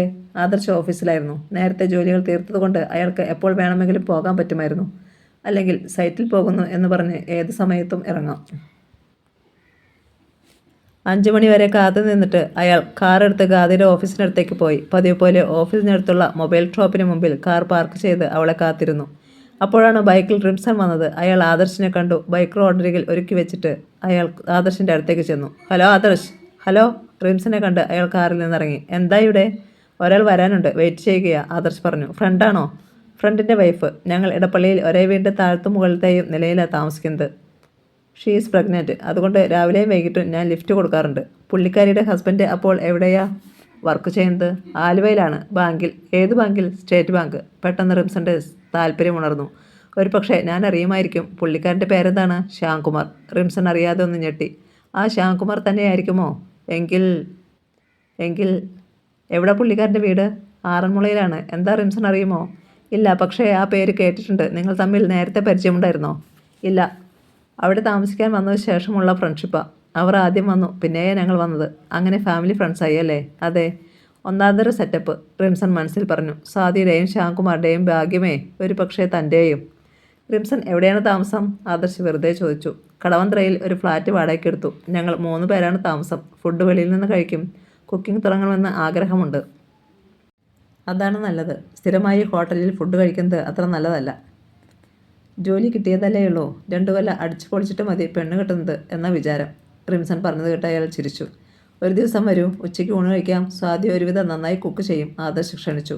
ഞാൻ വരാം. അവിടെ ഏത് ഫ്ലോറിലാണ് നിങ്ങൾ? ഞങ്ങൾ അപ്സ്റ്റേഴ്സിലാണ്. ശ്യാംകുമാറും വൈഫും ഗ്രൗണ്ട് ഫ്ലോറിലും. അപ്പോഴാണ് ഗാഥ മെല്ലെ നടന്നു വരുന്നത് ആദർശ് കണ്ടത്. 6 മാസത്തെ വളർച്ചയുണ്ടായിരുന്നു അവളുടെ വയറിന്. ശ്യാമിൻ്റെ വൈഫ് വരുന്നുണ്ട്, അയാൾ പറഞ്ഞു. നല്ല ഫ്രണ്ട്ഷിപ്പാണല്ലോ നിങ്ങളുടേത്. സത്യത്തിൽ ഇങ്ങനെ വേണം ജീവിക്കാൻ. ഇക്കാലത്ത് പരസ്പരം സഹായിക്കാൻ മനസ്സില്ലാത്തവരാണ് മിക്കവരും, റിംസൺ പറഞ്ഞു. ഗാഥ നടന്ന് അവരുടെ അടുത്തെത്തി. ഗാഥ, ഇത് റിംസൺ, എൻ്റെ ഫ്രണ്ടാണ്. തന്നെയുമല്ല ബാങ്ക് കോച്ചിങ് ക്ലാസ്സിൽ സ്വാതിയുടെ ഒപ്പം പഠിച്ചതുമാണ്. ഗാഥ അയാളെ നോക്കി പുഞ്ചിരിച്ചു. എനിക്കിവിടെ ജോലി കിട്ടി. വന്നിട്ട് 1 മാസം ആയതേ ഉള്ളൂ. ബാങ്കിലാണോ? അവൾ ചോദിച്ചു. അതെ. ശരി റിംസൺ, ഞങ്ങൾ പോയിക്കോട്ടെ? ആദർശ് ചോദിച്ചു. ഓക്കെ, പിന്നെ കാണാം. കാറിൻ്റെ ഫ്രണ്ട് ഡോർ ആദർശ് തുറന്നു കൊടുത്തു. ഗാഥ വണ്ടിയിൽ കയറിയിരുന്നു. റിംസൺ ചെന്ന് ബൈക്ക് സ്റ്റാർട്ട് ചെയ്തു. പെട്ടെന്നാണ് അയാൾക്കൊരു ആശയം തോന്നിയത്. അവരുടെ പിന്നാലെ പോയാലോ? സ്വാതി താമസിക്കുന്ന വീട് കണ്ടുപിടിക്കാൻ അതല്ലേ എളുപ്പം. ആദർശിൻ്റെ കാറിന് പിന്നാലെ അയാൾ ബൈക്ക് വിട്ടു. ആദർശ് വീട്ടിലില്ലാത്ത ഒരു ദിവസം സ്വാതിയെ കാണാൻ ചെല്ലണം. ഞാൻ ബാക്ക് സീറ്റിൽ ഇരുന്നാൽ മതിയായിരുന്നു. അല്പനേരം കഴിഞ്ഞപ്പോൾ ഗാഥ പറഞ്ഞു. അതെന്താ? ആദർശ് മുഖം തിരിച്ച് അവളെ ഒന്ന് നോക്കി. ആ റിംസൺ എന്ത് വിചാരിച്ചു കാണും? നമ്മൾ തമ്മിൽ നല്ല അടുപ്പമുണ്ടെന്ന്. ഏയ്, അങ്ങനെയൊന്നും അയാൾ വിചാരിക്കില്ല. കാര്യങ്ങളൊക്കെ ഞാൻ വിശദമായി പറഞ്ഞിട്ടുണ്ട്. അല്ലെങ്കിൽ തന്നെ ഗർഭിണിയായ ഒരു സ്ത്രീയെക്കുറിച്ച് വേണ്ടാത്ത രീതിയിലൊന്നും ആരും ചിന്തിക്കില്ല. അയാൾ അവളെ സമാധാനിപ്പിച്ചു. അവളൊന്നും മിണ്ടിയില്ല. അല്ലെങ്കിൽ തന്നെ ആരെങ്കിലും എന്തെങ്കിലും വിചാരിച്ചാൽ ഞാനത് കാര്യമാക്കത്തില്ല. എനിക്കൊരു പ്രശ്നവുമില്ല. ആദർശിനെക്കുറിച്ച് മോശമായി വിചാരിക്കുമോ എന്ന പേടിയേയുള്ളൂ. ഞാൻ പറഞ്ഞില്ലേ, എനിക്കതൊന്നും ഒരു കാര്യമേ അല്ല. അല്പനേരം അയാൾ നിശബ്ദനായി കാർ ഓടിച്ചു. കുറേ ദിവസമായി എൻ്റെ മനസ്സിൽ ഒരു ചിന്ത. പെട്ടെന്ന് ഗാഥ പറഞ്ഞു. എന്താണ്? രഹസ്യത്തിൻ്റെ ഈ ഭാരം ഒന്ന് ഇറക്കി വയ്ക്കണമെന്ന്. എങ്ങനെ? അയാൾ അവളെ ഒന്ന് നോക്കി. ശ്യാംചാറിൻ്റെ അടുത്ത് എനിക്കത് താങ്ങാൻ പറ്റാതായിട്ടുണ്ട്. അദ്ദേഹത്തിൻ്റെ സ്നേഹലാളനകൾ കാണുമ്പോൾ ഇനി എനിക്ക് ചതിക്കാൻ വയ്യ. പറയുന്നതാണ് നല്ലത്. എൻ്റെ കുഞ്ഞിൻ്റെ പുത്രത്വം ശ്യാം അവകാശപ്പെടുന്നത് എനിക്ക് സഹിക്കാൻ പറ്റില്ല. പക്ഷേ വലിയ പൊട്ടിത്തെറികൾ ഉണ്ടാകും. അതാണ് എൻ്റെ ഭയം. വൈകിയാണെങ്കിലും സത്യം വെളിവാകാതിരിക്കില്ല ഗാഥേ. കാരണം നമുക്കിനി അപരിചിതരെ പോലെ പെരുമാറാൻ പറ്റില്ല. എൻ്റെ കുഞ്ഞിനെ എന്നും എനിക്ക് കാണേണ്ടി വരും. അല്ലെങ്കിൽ തന്നെ മാസം തികയാതെ നീ പ്രസവിച്ചു എന്നറിയുമ്പോൾ പലരിലും സംശയം ഉണ്ടാക്കിയെന്നും വരും. അതാണ് ഞാനും പറയുന്നത്. മറ്റു രീതിയിൽ അറിയുന്നതിന് മുമ്പ് ഞാൻ തന്നെ അത് വെളിപ്പെടുത്തുന്നതാണ് എല്ലാം കൊണ്ടും നല്ലത്. പക്ഷേ സ്വാതിയുടെ കാര്യം. ക്ഷമിക്കാൻ തയ്യാറാണെങ്കിൽ എന്നോടൊപ്പം അവൾക്ക് ജീവിക്കാമല്ലോ, അയാൾ പറഞ്ഞു. അവൾ ക്ഷമിക്കുമോ? അറിയില്ല. എൻ്റെ മനസ്സിലും കുറ്റബോധമുണ്ട് ഗാഥേ. ഞാനും അവളെ വഞ്ചിച്ചുകൊണ്ടിരിക്കുകയല്ലേ. അവളുടെ മുമ്പിൽ തലകുനിച്ച് നിൽക്കേണ്ടി വരുന്ന ഒരു ദിവസം എൻ്റെ ജീവിതത്തിൽ ഉണ്ടാവാൻ പാടില്ലെന്നാണ് എൻ്റെ ആഗ്രഹം. അടുത്ത മാസം 10-ാം തീയതി എന്നെ പ്രസവത്തിന് വിളിച്ചുകൊണ്ട് പോകാൻ വീട്ടിൽ നിന്ന് അമ്മ വരും. അപ്പോഴേക്ക് 7-ാം മാസമാകും. അതൊക്കെ തീരുമാനിച്ചു കഴിഞ്ഞോ? ഇന്നലെ അമ്മ വിളിച്ചിട്ടുണ്ടായിരുന്നു. പോയാൽ പിന്നെ ഞാനിങ്ങോട്ട് വരില്ല. എന്നുവെച്ചാൽ കുഞ്ഞിനെയും കൊണ്ട് ശ്യാംചേട്ടൻ്റെ ഒപ്പം ജീവിക്കാൻ എനിക്ക് പറ്റില്ല. ആദർശ് നിശബ്ദനായി ഇരുന്നതേയുള്ളൂ. ഭാര്യ എന്ന നിലയിൽ ശ്യാംചേട്ടനോടൊപ്പം ജീവിക്കാൻ എനിക്ക് അവകാശമുണ്ട്. പക്ഷേ ഈ കുഞ്ഞോ? അതിന് എന്താ അവകാശമാണുള്ളത്? പക്ഷേ പെട്ടെന്ന് പറയുമ്പോൾ ഇനി 14 ദിവസം കൂടിയേ ഞാനിവിടെ ഉണ്ടാവൂ. അതിനു മുമ്പ് എല്ലാം അറിയിക്കണം. ഓരോ ദിവസവും ഉറക്കം വരാതെ ഞാൻ കഷ്ടപ്പെടുകയാണ്. ഇനി വയ്യ ആദർശ്. വീടിൻ്റെ മുമ്പിൽ ചെന്ന് കാർ നിന്നു. ഗേറ്റ് അടഞ്ഞു കിടക്കുകയായിരുന്നു. ആദർശ് ഇറങ്ങിച്ചെന്ന് ഗേറ്റിൻ്റെ പാളികൾ തുറന്നു വെച്ചു. പിന്നാലെ വന്ന റിംസൺ അല്പം അകലെയായി ബൈക്ക് നിർത്തി. ആദർശ് തന്നെ കാണാൻ പാടില്ല. കാർ ഗേറ്റ് കടന്ന് അകത്തേക്ക് കയറിയപ്പോൾ റിംസൺ വീണ്ടും വന്നു. അയാൾ വീടിൻ്റെ അടുത്ത് വന്ന് ഒന്ന് നോക്കിയിട്ട് തിരിച്ചുപോയി. കാറിൽ നിന്നിറങ്ങിയ ഗാഥ സാവധാനമാണ് സിറ്റൗട്ടിലേക്കുള്ള പടികൾ കയറിയത്. അവൾ ഹാൻഡ് ബാഗിൽ നിന്ന് വാതിലിൻ്റെ താക്കോലെടുത്തപ്പോൾ കൈവഴുതി അത് നിലത്തേക്ക് വീണു. അവൾക്ക് കുനിഞ്ഞ് താക്കോലെടുക്കാൻ ബുദ്ധിമുട്ടുണ്ടായിരുന്നു. ആദർശ് വന്ന് അതെടുത്ത് വാതിൽ തുറന്നു കൊടുത്തു. അവൾ അകത്തേക്ക് കയറി തളർച്ചയോടെ സെറ്റിലേക്ക് ഇരുന്നു. വെള്ളം വേണോ കുടിക്കാൻ? തണുത്തതോ അതോ? തണുത്തത് വേണ്ട. കാപ്പി ഉണ്ടാക്കി തരട്ടെ? അവൾ ക്ഷീണത്തോടെ കണ്ണുകളടച്ച് പിന്നിലേക്ക് ചാരിയിരുന്നു. ആദർശ് കിച്ചണിലേക്ക് ചെന്നു. ഫ്രിഡ്ജ് തുറന്നു നോക്കിയപ്പോൾ ഒരു സ്റ്റീൽ പാത്രത്തിൽ പാൽ അടച്ചു വെച്ചിട്ടുണ്ട്. സ്റ്റൗ കത്തിച്ച് അയാൾ വേഗം 2 കപ്പ് കാപ്പി ഉണ്ടാക്കി ഡ്രോയിങ് റൂമിലേക്ക് ചെന്നു. സീലിംഗ് ഫാനിലേക്ക് നോക്കി. ഗാഥ ഇരിക്കുന്നുണ്ടായിരുന്നു. അപ്പോൾ അയാൾ ഒരു കപ്പ് കാപ്പി അവൾക്ക് കൊടുത്തു. അവൾ അല്പം കുടിച്ചു. നല്ല കാപ്പി, അവൾ പറഞ്ഞു. ദാഹമുള്ളതുകൊണ്ട് നിനക്ക് തോന്നുന്നതാണ്. അല്ല ആദർശ്, ഇന്ന് തന്നെ ഞാൻ ശ്യാംചേട്ടനോട് എല്ലാം തുറന്നു പറയാൻ പോവാണ്. എല്ലാം പറയാൻ പറ്റില്ല, അറിയിക്കേണ്ടത് മാത്രം. നിൻ്റെ ഇഷ്ടം പോലെ ചെയ്യൂ. ഞാനുണ്ടാവും നിൻ്റെ സഹായത്തിന്. വേണ്ട ആദർശ്, ഞാൻ കാരണം സ്വാതിക്കൊരു നഷ്ടവും ഉണ്ടാവാൻ പാടില്ല. അത് ഞാൻ സമ്മതിക്കത്തില്ല. എല്ലാം അറിഞ്ഞു കഴിയുമ്പോൾ സ്വാതി അത്ര വിശാല മനസ്കയാണെന്ന് നീ വിചാരിക്കുന്നുണ്ടോ? ആദർശിന് ഒരു കുഴപ്പവും വരാതെ ഞാൻ നോക്കിക്കോളാം. എന്നെ സ്നേഹിക്കുന്നവർക്ക് ഒരാപത്തും ഉണ്ടാവാൻ പാടില്ല. അതെനിക്ക് സഹിക്കില്ല. നീ പറയുന്നതൊന്നും എനിക്ക് മനസ്സിലാവുന്നില്ല ഗാഥ. എല്ലാം മനസ്സിലാവും കുറേ കഴിയുമ്പോൾ. അയാൾക്ക് പെട്ടെന്ന് ഭയം തോന്നി. എന്തെങ്കിലും അരുതാത്തത് മനസ്സിലുറപ്പിച്ചിട്ടാണോ ഗാഥ ഇങ്ങനെയൊക്കെ പറയുന്നത്? നിൻ്റെ വയറ്റിൽ എൻ്റെ കുഞ്ഞാണുള്ളത്. അതിന് ഒരാപത്തും വരാൻ പാടില്ല. അത് ഞാൻ സമ്മതിക്കില്ല. അവളൊന്ന് പുഞ്ചിരിച്ചു. അത് എൻ്റെയും കുഞ്ഞല്ലേ. അതിനൊരു പോറൽ പോലും വരുത്തില്ല ഞാൻ. ആദർശ് പോയിക്കോളൂ. എനിക്ക് കുറച്ചു നേരം കിടക്കണം. എന്തെങ്കിലും ആവശ്യമുണ്ടെങ്കിൽ എന്നെ വിളിക്കാം. അയാൾ എഴുന്നേറ്റ് വെളിയിലേക്ക് നടന്നു. അവർ വാതിലടച്ചിട്ട് ബെഡ്റൂമിൽ ചെന്ന് കിടന്നു. അല്പനേരം കഴിഞ്ഞപ്പോൾ ശ്യാംകുമാർ വിളിച്ചു. ഹലോ. അവൾ കോളെടുത്തു. വീട്ടിലെത്തിയില്ലേ? അരമണിക്കൂറായി. വിശേഷിച്ചൊന്നുമില്ലല്ലോ? ഇല്ല. ഞാൻ പതിവിലും അല്പം വൈകും. ഇവിടെ ഇത്തിരി പണി കൂടി ബാക്കിയുണ്ട്. അർജൻറ്റാണ്. അത് സാരമില്ല. ശ്യാംചേട്ടൻ ധൃതി പിടിച്ച് വരണ്ട. മുകളിൽ ആദർശം സാധ്യമുണ്ടല്ലോ. വയ്യാതെ വന്നാൽ അവരെ വിളിക്കണേ. രാത്രിയിൽ കഴിക്കാൻ ഒന്നും ഉണ്ടാക്കണ്ട. ഞാൻ വാങ്ങിച്ചു കൊണ്ടുവരാം. കിടക്കുകയാണോ നീ? അതെ. ശരി, കഴിയുന്നത് വേഗം ഞാൻ വരാം. പതിയെ വണ്ടി ഓടിക്കണേ. വലിയ ട്രാഫിക്കുള്ള സമയമാണ്, അവൾ ഓർമ്മിപ്പിച്ചു. ശരി കഥ, വച്ചോ. ശ്യാംകുമാർ പതിവിലും വൈകിയാണ് അന്ന് വന്നത്. അയാൾ ക്ഷീണിതനാണെന്ന് ഒറ്റ നോട്ടത്തിൽ തന്നെ അവൾക്ക് മനസ്സിലായി. കുളി കഴിഞ്ഞ് ഭക്ഷണം കഴിച്ച് അയാൾ നേരത്തെ ഉറങ്ങാൻ കിടന്നു. അവൾക്ക് പെട്ടെന്നൊന്നും ഉറക്കം വന്നില്ല. 2-3 ദിവസം അങ്ങനെ കടന്നുപോയി. അടുത്ത ഞായറാഴ്ച വരെ അവൾക്ക് കാത്തിരിക്കേണ്ടി വന്നു. എനിക്ക് ശ്യാംചേട്ടനോട് വളരെ പ്രധാനപ്പെട്ട ഒരു കാര്യം പറയാനുണ്ട്. ബ്രേക്ക്ഫാസ്റ്റ് കഴിച്ചിട്ട് ഡ്രോയിങ് റൂമിൽ 2 പേർ ഇരിക്കുമ്പോൾ ഗാഥ പറഞ്ഞു. എന്താണ്? പത്രത്തിൽ നിന്ന് മുഖമുയർത്തി ശ്യാം ചോദിച്ചു. അതത്ര നിസ്സാര കാര്യമൊന്നുമല്ല. നമ്മുടെ ജീവിതത്തിൻ്റെ ഗതി തന്നെ മാറ്റിമറിക്കാവുന്ന. അയാൾ അവളുടെ മുഖത്തേക്ക് തന്നെ നോക്കിയിരുന്നു. കേട്ടുകഴിഞ്ഞ് ശ്യാംചേട്ടന് എന്ത് തീരുമാനം വേണമെങ്കിലും എടുക്കാം. എന്തിനും ഞാൻ തയ്യാറാണ്. എന്തും ഞാൻ സന്തോഷപൂർവ്വം സ്വീകരിക്കും. ഗാഥ, അയാൾ ക്ഷമ നശിച്ച് വിളിച്ചു. ഞാൻ പറയാം ശ്യാമേട്ടാ. അവൾ കണ്ണുകളടച്ച് ഒരു നിമിഷം ഇരുന്നു. അയാളുടെ മുഖത്തുണ്ടാകാൻ പോകുന്ന വേദനയോ അപമാനമോ ഒന്നും കാണാൻ അവൾക്ക് ശേഷിയുണ്ടായിരുന്നില്ല. എൻ്റെ വയറ്റിൽ വളരുന്ന കുഞ്ഞിൻ്റെ അച്ഛൻ ശ്യാംചേട്ടനല്ല. കനത്ത നിശബ്ദത മുറിയിൽ അല്പനേരത്തേക്ക് നിറഞ്ഞു നിന്നു. അവൾ മെല്ലെ കണ്ണുകൾ തുറന്നു നോക്കി. വളറിയ മുഖത്തോടെ ശ്യാംകുമാർ ഇരിക്കുന്നുണ്ടായിരുന്നു. പിന്നെ ആരാണ്? ദുർബലമായ സ്വരത്തിൽ അയാൾ ചോദിച്ചു. അവൾ വീണ്ടും കണ്ണുകൾ അടച്ചു. ഗാഥയുടെ മുഖത്തേക്ക് നോക്കി ശ്യാംകുമാർ സ്തബ്ധനായിരുന്നു. അവൾ കണ്ണുകൾ തുറന്നില്ല. ഉള്ളിലെ ക്ഷോഭം നിയന്ത്രിക്കാൻ ശ്രമിച്ചെങ്കിലും അവളുടെ മാറിടങ്ങൾ ദ്രുതഗതിയിൽ ഉയർന്നു താഴ്ന്നുകൊണ്ടിരുന്നു. ഗാഥ, ഹൃദയം തകർന്ന് ശ്യാംകുമാർ വിളിച്ചു. അവൾ വീണ്ടും കണ്ണുകൾ തുറന്നു. ആരാണ് കുഞ്ഞിൻ്റെ അച്ഛൻ? അത് ഞാൻ പറയില്ല. അതെന്താ? ശ്യാംചേട്ടൻ അറിയേണ്ട കാര്യമില്ല. അറിഞ്ഞിട്ട് പ്രത്യേകിച്ച് പ്രയോജനവുമില്ല. ഗാഥ, നീ എത്ര കൂളായിട്ടാണ് എന്നോട് പറയുന്നത്. നിന്റെ വയറ്റിൽ വളരുന്ന കുഞ്ഞ് എൻ്റേതല്ലെന്നും വേറൊരുത്തൻ്റേതാണെന്നും ഒരു ഭർത്താവിന് താങ്ങാൻ പറ്റുന്ന കാര്യമല്ല നീ ഇപ്പോൾ വെളിപ്പെടുത്തിയത്. എനിക്കറിയാം. അവൾ നിസ്സഹായതോടെ അയാളെ നോക്കി. ആത്മാഭിമാനമുള്ള ഏതൊരു ഭർത്താവും ഇങ്ങനൊരു ഭാര്യയെ പിന്നെ ജീവനോടെ വച്ചേക്കില്ല. കഴുത്ത് ഞെരിച്ച് കൊന്നേനെ. ഞാനത് ചെയ്യാത്തത് എനിക്ക് ആത്മാഭിമാനം ഇല്ലാത്തത് കൊണ്ടല്ല.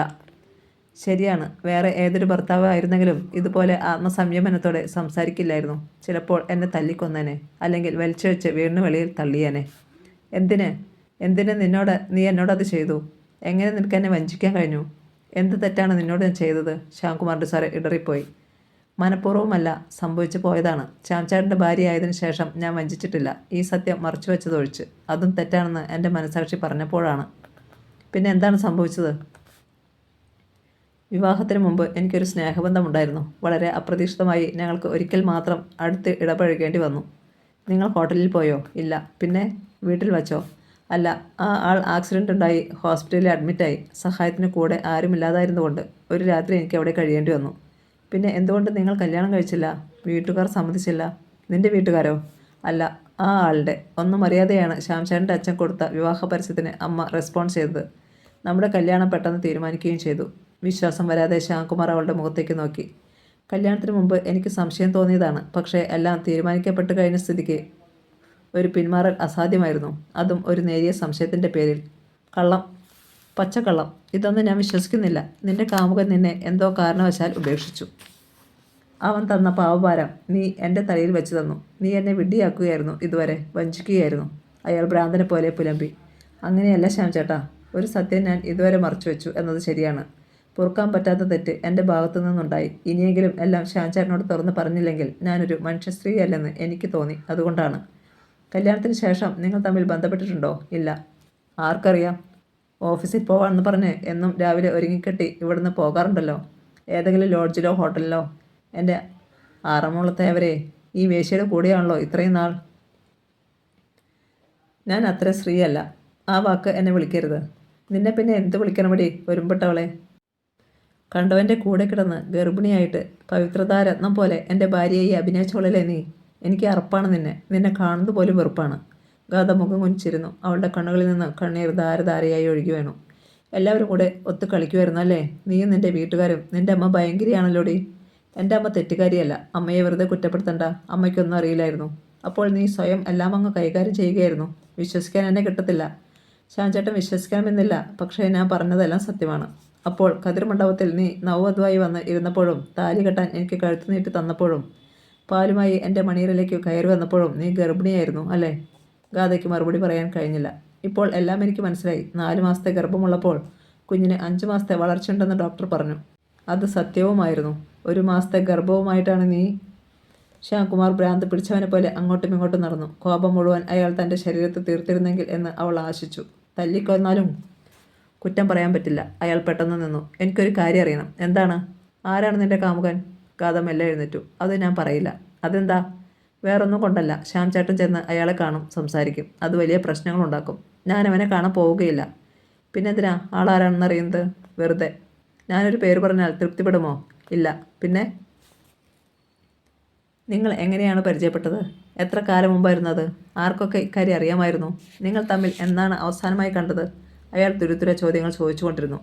ശ്യാം ചേട്ടൻ എന്നോട് ക്ഷമിക്കണം. ഈ ചോദ്യങ്ങൾക്കൊന്നും മറുപടി പറയാൻ എനിക്ക് പറ്റില്ല. അതിനൊന്നും ഇനി ഒരു പ്രസക്തിയുമില്ല. എല്ലാം കഴിഞ്ഞ കാര്യങ്ങൾ. ഇല്ല, എനിക്കറിയണം. എനിക്കതിനുള്ള അവകാശമുണ്ട്. കാരണം നീ എൻ്റെ ഭാര്യയാണ്. ശ്യാം ചേട്ടന് 2 കാര്യങ്ങൾ ഇനി തീരുമാനമെടുക്കാം.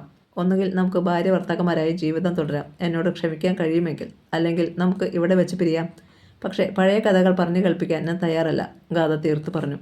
അയാൾ അവളുടെ മുഖത്തേക്ക് തുറച്ചു നോക്കി ഒരു നിമിഷം നിന്നു. പിന്നെ ഒന്നും പറയാതെ ബെഡ്റൂമിലേക്ക് പോയി. ശ്യാംകുമാറിൻ്റെ ഉദ്ദേശ്യമെന്താണെന്ന് അവൾക്ക് മനസ്സിലായില്ല. പുറത്തേക്ക് പോകാൻ വേഷം ധരിച്ച അയാൾ ഉടൻ വന്നു. എങ്ങോട്ടാണ്? ഗാഥ ചോദിച്ചു. മരിക്കാൻ. എന്നെപ്പോലെ ചതിക്കപ്പെട്ട ഒരു വിഡ്ഢി ഈ ഭൂമിയിൽ ജീവിച്ചിരിക്കാൻ അർഹനല്ല. അയാൾ തിടുക്കത്തിൽ വാതിൽ തുറന്ന് പുറത്തേക്ക് ഇറങ്ങിപ്പോയി. എന്ത് ചെയ്യണമെന്നറിയാതെ അവൾ ഒരു നിമിഷം തരിച്ചിരുന്നു. പിന്നെ എഴുന്നേറ്റ് സിറ്റൗട്ടിലേക്ക് ചെന്നു. കാർ ഗേറ്റ് കടന്നു പോകുന്നു. കൈവരിയിൽ പിടിച്ച് തളർച്ചയോടെ അവൾ അത് നോക്കി നിന്നു. എല്ലാം തുറന്നു പറഞ്ഞത് തെറ്റായിപ്പോയോ? അവൾ ചിന്തിച്ചു. അല്ല, എത്രയോ മുമ്പ് തന്നെ പറയേണ്ടതായിരുന്നു. ഇപ്പോഴെങ്കിലും പറഞ്ഞത് നന്നായി. ഒരു വലിയ ഭാരം മനസ്സിൽ നിന്ന് ഇറക്കി വയ്ക്കാൻ കഴിഞ്ഞല്ലോ. ഇനി തീരുമാനം ശ്യാം ചേട്ടൻ എടുക്കട്ടെ. മനസ്സ് ശാന്തമാകുമ്പോൾ തിരിച്ചു വരും. 2-1 പറയും. ക്ഷമിക്കാൻ തയ്യാറല്ലെങ്കിൽ പിന്നെ ഒരു നിമിഷം പോലും ഇവിടെ. ഗാഥ കിടപ്പുമുറിയിലേക്ക് ചെന്ന് ഒരു മുൻകരുതൽ എന്ന വണ്ണം ബാഗെടുത്ത് അവളുടെ വസ്ത്രങ്ങൾ അടുക്കി വയ്ക്കാൻ തുടങ്ങി. അപർണയാണ് യമുനോടുത്ത സാരിയുടെ പ്ലീറ്റ്സ് പിടിച്ച് നേരിട്ട് കൊടുത്തത്. എത്ര മണിക്ക് അമ്മയെ കല്യാണം? 12 കഴിഞ്ഞ് 12:30 പറഞ്ഞത്. 10 മണിക്ക് അവർ വീട്ടിൽ നിന്ന് പുറപ്പെടും. അതിനു മുമ്പ് എനിക്ക് അവിടെ എത്തണം. 9:30 ആയുള്ളൂ. 10 മിനിറ്റിനകം അമ്മയെ ഗീതാൻ്റിയുടെ വീട്ടിൽ കൊണ്ടുചെന്ന് വിടാം. യമുനയുടെ ഓഫീസിലെ സഹപ്രവർത്തകയായ ഗീതാ റാണിയുടെ മകൻ്റെ കല്യാണമാണ്. കൊല്ലത്താണ് പെണ്ണിൻ്റെ വീട്. 10 പറഞ്ഞാലും 10:30 അവർ ബസ് വിടത്തില്ല, അപർണ പറഞ്ഞു. എന്ന് വിചാരിച്ച് നമ്മൾ ലേറ്റാക്കണ്ടല്ലോ. അത് വേണ്ട. യമുന സിൽക്ക് സാരിയാണ് ഉടുത്തത്. കല്യാണത്തിൽ പങ്കെടുക്കാൻ പോകുന്നതുകൊണ്ട് വിശേഷിച്ച് ഇരുകൈകളിലും ഓരോ കട്ടി സ്വർണ്ണവളകൾ ധരിച്ചു. മാലയ്ക്ക് പുറമെ നെക്ലസ് കൂടി അണിയുന്നതിൽ തെറ്റില്ലെന്ന് അപർണ പറഞ്ഞെങ്കിലും യമുന അത് സമ്മതിച്ചില്ല. വേണ്ട മോളെ, എനിക്കിത്രയും ഒരുക്കങ്ങളൊക്കെ മതി. ഒരുങ്ങിയില്ലെങ്കിലും എൻ്റെ അമ്മ സുന്ദരിയല്ലേ. ഒന്നും മിണ്ടാതിരിക്കും പെണ്ണെ, യമുന അവളെ കളിയാക്കി ശാസിച്ചു. അമ്മയുടെ സൗന്ദര്യമാ ചേച്ചിക്കും എനിക്കും കിട്ടിയിരിക്കുന്നതെന്നാണ് കാണുന്നവരെല്ലാം പറയുന്നത്. സൗന്ദര്യമുണ്ടെന്ന് വിചാരിച്ച് ആരും വെറുതെ വന്ന് കല്യാണം കഴിച്ചുകൊണ്ട് പോകത്തില്ല. ആര് പറഞ്ഞു? കാൽ കാശ് മേടിക്കാതെ കല്യാണം കഴിക്കാൻ തയ്യാറുള്ളവർ മാത്രം വന്നാൽ മതി ഇനി ഇവിടെ, അപർണ പറഞ്ഞു. എന്തായാലും നിൻ്റെ അച്ഛൻ അടുത്ത ലീവിന് വരുമ്പോൾ നിൻ്റെ കല്യാണം നടത്തും. അയ്യോ, എനിക്കതിനുള്ള പ്രായമൊന്നുമായിട്ടില്ല, അവൾ പ്രതിഷേധിച്ചു. കഴിഞ്ഞ മാർച്ചിൽ നിനക്ക് വയസ്സ് 20 കഴിഞ്ഞു. നിൻ്റെ പ്രായത്തിൽ എനിക്ക് ഒരു വയസ്സുള്ള കുഞ്ഞുണ്ടെന്ന് കൂടി പറ, അപർണ അമ്മയെ കളിയാക്കി. പറഞ്ഞാലെന്താ, അത് നേരല്ലേ? തലേന്ന് സന്ധ്യയ്ക്ക് മുല്ലയിൽ നിന്ന് ഇറുത്തെടുത്ത മുട്ടുകൾ കെട്ടിയുണ്ടാക്കിയ മാല അപർണ ഫ്രിഡ്ജിൽ വെച്ചിട്ടുണ്ടായിരുന്നു. അത് കാരണം മുട്ടുകൾ വിരിഞ്ഞിരുന്നില്ല. അവൾ അതെടുത്ത് കൊണ്ടുവന്ന് അമ്മയുടെ മുടിയിൽ ചൂടിച്ചു. എന്നാണ് നിൻ്റെ റിസൾട്ട് അറിയുന്നത്? അടുത്ത മാസം അവസാനം. ഫസ്റ്റ് ക്ലാസ് കിട്ടാതിരിക്കില്ല എനിക്ക്. MSc ചേരണം. ഇനി തിരുവനന്തപുരത്തേക്കുള്ള ഏതെങ്കിലും കോളേജിൽ അഡ്മിഷൻ എടുത്താൽ മതി. നീ പഠിച്ച കോളേജിലും MSc ഉണ്ടല്ലോ. ഒരു ചേഞ്ച് ആരാണ് അമ്മയെ ആഗ്രഹിക്കാത്തത്? അതല്ല മോളെ, അടുത്ത മാസമോ പിന്നത്തെ മാസമോ ഗാഥയെ പ്രസവത്തിന് വിളിച്ചുകൊണ്ട് വരണ്ടേ? ഇവിടെ ഞാൻ ഒറ്റയ്ക്ക്. അപർണ ഒന്നാലോചിച്ചു. നമുക്കപ്പോൾ ഓച്ചിറയിലെ ഭവാനി ചിറ്റയെ വിളിച്ചുകൊണ്ട് വരാം. ചിറ്റ നോക്കിക്കോളും ചേച്ചിയുടെ കാര്യങ്ങൾ. യമുനയുടെ വകയിലുള്ള ഒരു ബന്ധുവാണ് ഭവാനി ചിറ്റ. 60 വയസ്സുണ്ടെങ്കിലും ആരോഗ്യവതിയാണ്. ഒറ്റത്തടിയായതുകൊണ്ട് വിളിച്ചാൽ വന്ന് നിൽക്കും. എൻ്റെ മനസ്സിലും ആ പ്ലാനാണുള്ളത് മോളെ. അഥവാ എന്തെങ്കിലും കാരണവശാൽ ചിറ്റയ്ക്ക് വരാൻ പറ്റിയില്ലെങ്കിലോ എന്ന് വിചാരിച്ചാണ് ഞാൻ. ചിറ്റ വരും. ചേച്ചിയെ വലിയ ഇഷ്ടമാണ് ചിറ്റയ്ക്ക്. ശരിയാണ്, ജോലി കിട്ടിയ ആദ്യത്തെ ശമ്പളം കയ്യിൽ വാങ്ങിയപ്പോൾ ഗാഥ ഓച്ചിറ അമ്പലത്തിലും പോയി അവിടുന്ന് ചിറ്റയെയും കണ്ട് ഒരു വിഹിതവും കൊടുത്തിട്ടാണ് വന്നത്. മതി, നമുക്ക് പോകാം. യമുന പുറത്തേക്കിറങ്ങി വീട് പൂട്ടി. താക്കോൽ ഹാൻഡ് ബാഗിൽ വെച്ചിട്ട് അപർണ മുറ്റത്ത് വെച്ചിരുന്ന സ്കൂട്ടർ സ്റ്റാർട്ട് ചെയ്തു. യമുന അതിൻ്റെ പിന്നിൽ കയറിയിരുന്നു. കഷ്ടിച്ച് 3 കിലോമീറ്റർ ദൂരമേ ഉള്ളൂ ഗീതാറാണിയുടെ വീട്ടിലേക്ക്. അവർ ചെന്നപ്പോൾ വീടിൻ്റെ മുന്നിലെ റോഡിൽ 3 ലക്ഷറി ബസ്സുകൾ പാർക്ക് ചെയ്തിട്ടുണ്ടായിരുന്നു. അപർണ അതിൻ്റെ അടുത്ത് സ്കൂട്ടർ നിർത്തി. നീ ഇനി പോയിക്കോ മോളെ, അമ്മ വരുമ്പോൾ 4 മണി കഴിയും. ഉച്ചയ്ക്ക് ചോറെടുത്ത് കഴിക്കണേ. ഒറ്റയ്ക്കേ ഉള്ളെന്ന് വിചാരിച്ച് കിടന്നുറങ്ങിക്കളയരുത്, യമുന പറഞ്ഞു. അനിതേച്ചിയുടെ കടയിലൊന്ന് കയറിയിട്ടേ ഞാൻ പോകൂ. ചുരിദാർ ഇന്നലെ തയ്ച്ചു വെച്ചേക്കാമെന്ന് പറഞ്ഞിട്ടുണ്ട്. തയ്ച്ചെങ്കിൽ അതും മേടിച്ചിട്ടേ പോകൂ. അത് മതി. അനിത ടൈലേഴ്സിലാണ്. ചുരിദാറും ബ്ലൗസും ഒക്കെ അവർ തയ്പ്പിക്കുന്നത്. ഭംഗിയായി തയ്ച്ചു തരും. പക്ഷേ പറയുന്ന ദിവസം കിട്ടില്ലെന്നേ കുഴപ്പമേ ഉള്ളൂ. 3-4 തവണ പോകേണ്ടി വരും. ടൗണിൽ തന്നെയാണ് അനിത ടൈലേഴ്സ്. അവൾ ചെന്നപ്പോൾ അനിത മനോഹരമായി ഒന്ന് ചിരിച്ചു. ചുരിദാറിൻ്റെ പണി തീർന്നിട്ടില്ലെന്ന് അതോടെ അവൾക്ക് മനസ്സിലായി. മോളെ, ഹുക്ക് പിടിപ്പിച്ചിട്ടില്ല. അതിൻ്റെ താമസമേ ഉള്ളൂ. വൈകിട്ട് വന്നാൽ തരാം. അത് സാരമില്ല ചേച്ചി, ഞാൻ വെയിറ്റ് ചെയ്യാം. വീട്ടിൽ ചെന്നിട്ടും എനിക്ക് അത്യാവശ്യമൊന്നുമില്ല. അരമണിക്കൂറിലേറെ അവൾക്ക് അവിടെ കാത്തിരിക്കേണ്ടി വന്നു. പക്ഷേ ചുരിദാർ വാങ്ങിയിട്ടേ അവൾ അവിടെ നിന്ന് ഇറങ്ങിയുള്ളൂ. വീട്ടിൽ ചെന്ന് കഴിഞ്ഞ് കുറേ നേരം അവൾ TV-യുടെ മുമ്പിലിരുന്നു. പിന്നെ വിശപ്പ് തോന്നിയപ്പോൾ എഴുന്നേറ്റു. അപ്പോഴാണ് ഗേറ്റ് കടന്ന് ഒരു കാർ കയറി വരുന്നത് അവൾ കണ്ടത്. അത് ശ്യാം ചേട്ടൻ്റെ കാറാണെന്ന് അവൾ പെട്ടെന്ന് തിരിച്ചറിഞ്ഞു. ഒരു മുന്നറിയിപ്പുമില്ലാതെ ചേച്ചിയും ചേട്ടനും. അപർണ ഓടി ഇറങ്ങി ചെന്നു. പക്ഷേ ശ്യാംകുമാർ മാത്രമാണ് കാറിൽ നിന്നിറങ്ങിയത്. ഗാഥ വണ്ടിയിലിരുന്ന് അവൾ കണ്ടു. ഗാഥേച്ചി. അവൾ വന്നില്ല. അപ്പോഴാണ് അവൾ അയാളുടെ മുഖം ശ്രദ്ധിച്ചത്. മുഖത്ത് ഒട്ടും പ്രസന്നതയില്ല. രാത്രി മുഴുവൻ ഉറക്കമൊഴിഞ്ഞതുപോലെ കലങ്ങി ചുവന്ന കണ്ണുകൾ. പൊതുവെ ക്ഷീണിതൻ. ചേട്ടന് സുഖമില്ലേ? അവൾ പെട്ടെന്ന് ചോദിച്ചു. ഇല്ല. എന്തു പറ്റി? പറ്റാനിനി ഒന്നുമില്ല. അർത്ഥം വെച്ചാണ് അയാൾ സംസാരിക്കുന്നതെന്ന് അവൾക്ക് തോന്നി. എന്തോ കാര്യമായി സംഭവിച്ചിട്ടുണ്ട്. അതാണ് ഒറ്റയ്ക്കുള്ള ഈ വരവ്. ചേട്ടൻ കയറി വന്നാട്ടെ. അവൾ വീട്ടിലേക്ക് അയാളെ ക്ഷണിച്ചു. അയാൾ വീട്ടിലേക്ക് കയറി ചെന്നു. അവൾ സീലിംഗ് ഫാൻ ഓൺ ചെയ്തു. ഇരിക്കു ചേട്ടാ. അയാൾ സെറ്റിയിലിരുന്നു. അമ്മയെ വിളിക്കേ, അയാൾ ആവശ്യപ്പെട്ടു. അമ്മ ഇവിടെ ഇല്ല. എവിടെ പോയി? അമ്മയുടെ ഒരു കൂട്ടുകാരിയുടെ മകൻ്റെ കല്യാണത്തിൽ പങ്കെടുക്കാൻ പോയതാ. എപ്പം വരും? കൊല്ലത്താ. 4 മണി കഴിയും. ചേട്ടന് കുടിക്കാൻ എന്തെങ്കിലും എടുക്കട്ടെ? വേണ്ട. എങ്കിൽ ചോറ് വിളമ്പാം. ഒന്നും കഴിക്കാൻ വന്നതല്ല ഞാൻ. എനിക്കൊരു കാര്യം അറിയണം. ഗൗരവസ്വരത്തിലായിരുന്നു ശ്യാംകുമാറിൻ്റെ ചോദ്യം. അപർണ ഒന്ന് ഞെട്ടി. ഗാഥ ചേച്ചിയുമായി എന്തോ പ്രശ്നമുണ്ടായിട്ടുണ്ടെന്ന് അവൾക്ക് തോന്നി. കരുതി വേണം സംസാരിക്കാൻ. നിൻ്റെ ചേച്ചിക്ക് കല്യാണത്തിന് മുമ്പ് ഒരാളോട് പ്രണയമുണ്ടായിരുന്നല്ലോ. ആരാണത്? ആദർശ് ചേട്ടൻ്റെ കാര്യം അറിഞ്ഞിട്ടാണോ വന്നിരിക്കുന്നത്? മുകളിലത്തെ നിലയിൽ ആദർശ് ചേട്ടനും ഭാര്യയും താമസിക്കുന്നുണ്ടെന്ന് അറിഞ്ഞ നിമിഷം മുതൽ തീ തിന്നാൻ തുടങ്ങിയതാണ് അമ്മ. പക്ഷേ ഗാഥ ചേച്ചി മണ്ടത്തരമൊന്നും ചെയ്യുന്നില്ലെന്ന് തന്നെയായിരുന്നു അപർണയുടെ വിശ്വാസം. ഗാഥച്ചിക്ക് അങ്ങനെ പ്രണയമൊന്നും ഇല്ലായിരുന്നല്ലോ. ഉണ്ടായിരുന്നു. അവൾ അക്കാര്യം ഇന്ന് എന്നോട് പറഞ്ഞു. അതറിഞ്ഞിട്ടാണ് ഞാനിപ്പോൾ വന്നിരിക്കുന്നത്. ഒരിക്കലും ഗാഥ ചേച്ചി അക്കാര്യം പറയില്ല. ശ്യാം ചേട്ടന് എന്തെങ്കിലും സംശയം ഉണ്ടായി കാണും. അത് ദൂരീകരിക്കാനുള്ള വരവാണിത്. ഇല്ല, അങ്ങനെ എന്തെങ്കിലും ഉണ്ടായിരുന്നെങ്കിൽ ഞാൻ അറിയാതിരിക്കില്ല. നിൻ്റെ അമ്മയ്ക്ക് അക്കാര്യം അറിയാം? ഇല്ല ചേട്ടാ, ഞങ്ങൾ അമ്മയ്ക്കും മക്കൾക്കും ഇടയിൽ രഹസ്യങ്ങളൊന്നുമില്ല. എല്ലാം തുറന്ന് സംസാരിക്കാനുള്ള സ്വാതന്ത്ര്യം അമ്മ ഞങ്ങൾക്ക് തന്നിട്ടുണ്ട്. ശ്യാംകുമാർ അവളെ നോക്കി പുച്ഛത്തോടെ ഒന്ന് ചിരിച്ചു. എന്ത് സ്വാതന്ത്ര്യം? കാമുകനോടൊപ്പം അന്തി ഉറങ്ങാനുള്ള സ്വാതന്ത്ര്യമോ? അതോ ഗർഭിണിയായിട്ടും അത് മറച്ചു വെച്ച് വേറൊരുത്തനെ ഭർത്താവാക്കാനുള്ള സ്വാതന്ത്ര്യമോ? അപർണ ഞെട്ടി. എന്തൊക്കെയാണ് ശ്യാം ചേട്ടൻ പറയുന്നത്? കല്യാണത്തിന് മുമ്പേ ഗാഥ ചേച്ചി ഗർഭിണിയായിരുന്നെന്നോ? ഒരിക്കലുമില്ല. ഈ നുണകളൊക്കെ ആരാണ് ചേട്ടനോട് പറഞ്ഞത്? എവിടെ നിന്നറിഞ്ഞു ഈ ഇല്ലാ വചനങ്ങൾ? ആത്മവിശ്വാസത്തോടെ അപർണ ചോദിച്ചു. വേറെ ആരുമല്ല, നിന്റെ ചേച്ചി തന്നെയാണ് ഇന്ന് രാവിലെ എന്നോട് പറഞ്ഞത്. അവളുടെ വയറ്റിൽ വളരുന്ന കുഞ്ഞ് എൻ്റേതല്ലെന്ന്, അവളുടെ കാമുകൻ്റേതാണെന്ന്. അല്ലെങ്കിൽ ഞാനിതൊന്നും വിശ്വസിക്കില്ലായിരുന്നു. അപർണ വീണ്ടും ഞെട്ടി. ആദർശ് ചേട്ടനുമായി അത്തരത്തിലൊരു ബന്ധം ഗാഥേച്ചിക്കുണ്ടായിരുന്നോ? എന്താ, നിനക്ക് മറുപടിയില്ലേ? എന്നെ ചതിക്കുകയായിരുന്നു നിന്റെ ചേച്ചിയും നിന്റെ അമ്മയും കൂടി. അഴിഞ്ഞാടി നടന്ന മോളെ നിന്റെ അമ്മ എൻ്റെ തലയിൽ കെട്ടിവെച്ചു. എൻ്റെ പാവം അച്ഛനും അമ്മയും ഇതറിയുമ്പോൾ. അപർണ സ്തബ്ധയായി നിന്നു. കണ്ണീരടക്കി ശ്യാംകുമാർ എഴുന്നേറ്റു വെളിയിലേക്കിറങ്ങി. അയാളെ തടയുവാൻ അവൾക്ക് കഴിഞ്ഞില്ല. ഗാഥയെ വിളിക്കുവാനായി അവൾ പെട്ടെന്ന് മൊബൈൽ എടുത്തു. ശ്യാംകുമാർ വെറുതെ കുറേ നേരം കാർ ഓടിച്ചു. അയാൾക്ക് പ്രത്യേകിച്ച് ലക്ഷ്യമൊന്നും ഉണ്ടായിരുന്നില്ല. ആറന്മുളയിലേക്കാണോ അതോ എറണാകുളത്തേക്കാണോ പോകേണ്ടതെന്ന് അയാൾക്ക് തീരുമാനിക്കാൻ കഴിഞ്ഞില്ല. വീട്ടിൽ ചെന്ന് അമ്മയുടെയും അച്ഛൻ്റെയും മുമ്പിൽ സത്യം വെളിപ്പെടുത്താൻ വയ്യ. മാനക്കേട് ഭയന്ന് അവർ ചിലപ്പോൾ ഹൃദയം പൊട്ടി മരിച്ചെന്ന് വരും. സകല ബന്ധുക്കളും സകല പരിചയക്കാരും. അയാൾ കാർ എറണാകുളത്തേക്ക് വിട്ടു. സിറ്റിയോട് അടുക്കാറായപ്പോഴാണ് ആദ്യത്തെ ബാർ അയാൾ കണ്ടത്. അയാൾ ഹോട്ടലിൻ്റെ കാർ പാർക്കിംഗ് ഏരിയയിൽ കൊണ്ടുചെന്ന് വണ്ടിയിട്ടു. സ്ഥിരം മദ്യപാനിയായിരുന്നില്ല ശ്യാംകുമാർ. ആഘോഷവേളകളിൽ കൂട്ടുകാരുമൊത്ത് ചെറിയ അളവിൽ മാത്രം 2-3 തവണ ബാറിലും പോയിട്ടുണ്ട്. വെളിച്ചം കുറഞ്ഞ ബാറിലെ ഒഴിഞ്ഞ മൂലയിൽ ചെന്ന് അയാളിരുന്നു. ബെയർ വന്നപ്പോൾ അയാൾ വിസ്കിക്ക് ഓർഡർ കൊടുത്തു. ഏതാണ്ട് 2 മണിക്കൂറോളം അയാൾ അവിടെ ഇരുന്ന് കുടിച്ചു. മൊബൈൽ ഇടയ്ക്കിടയ്ക്ക് ബെല്ലടിച്ചുകൊണ്ടിരുന്നു. പക്ഷേ അയാൾ അതെടുത്ത് നോക്കിയില്ല. തുടർച്ചയായി ബെല്ലടി കേട്ടപ്പോൾ അയാൾ അതെടുത്ത് സ്വിച്ച് ഓഫ് ചെയ്തു വെച്ചു. ഒടുവിൽ ബാറിൽ നിന്ന് ഇറങ്ങിയപ്പോൾ സമയം പകലാണോ സന്ധ്യയാണോ അതോ രാത്രിയാണോ എന്ന് തിരിച്ചറിയാൻ കഴിഞ്ഞില്ല. ആകെ ഒരു മങ്ങൽ മാത്രം.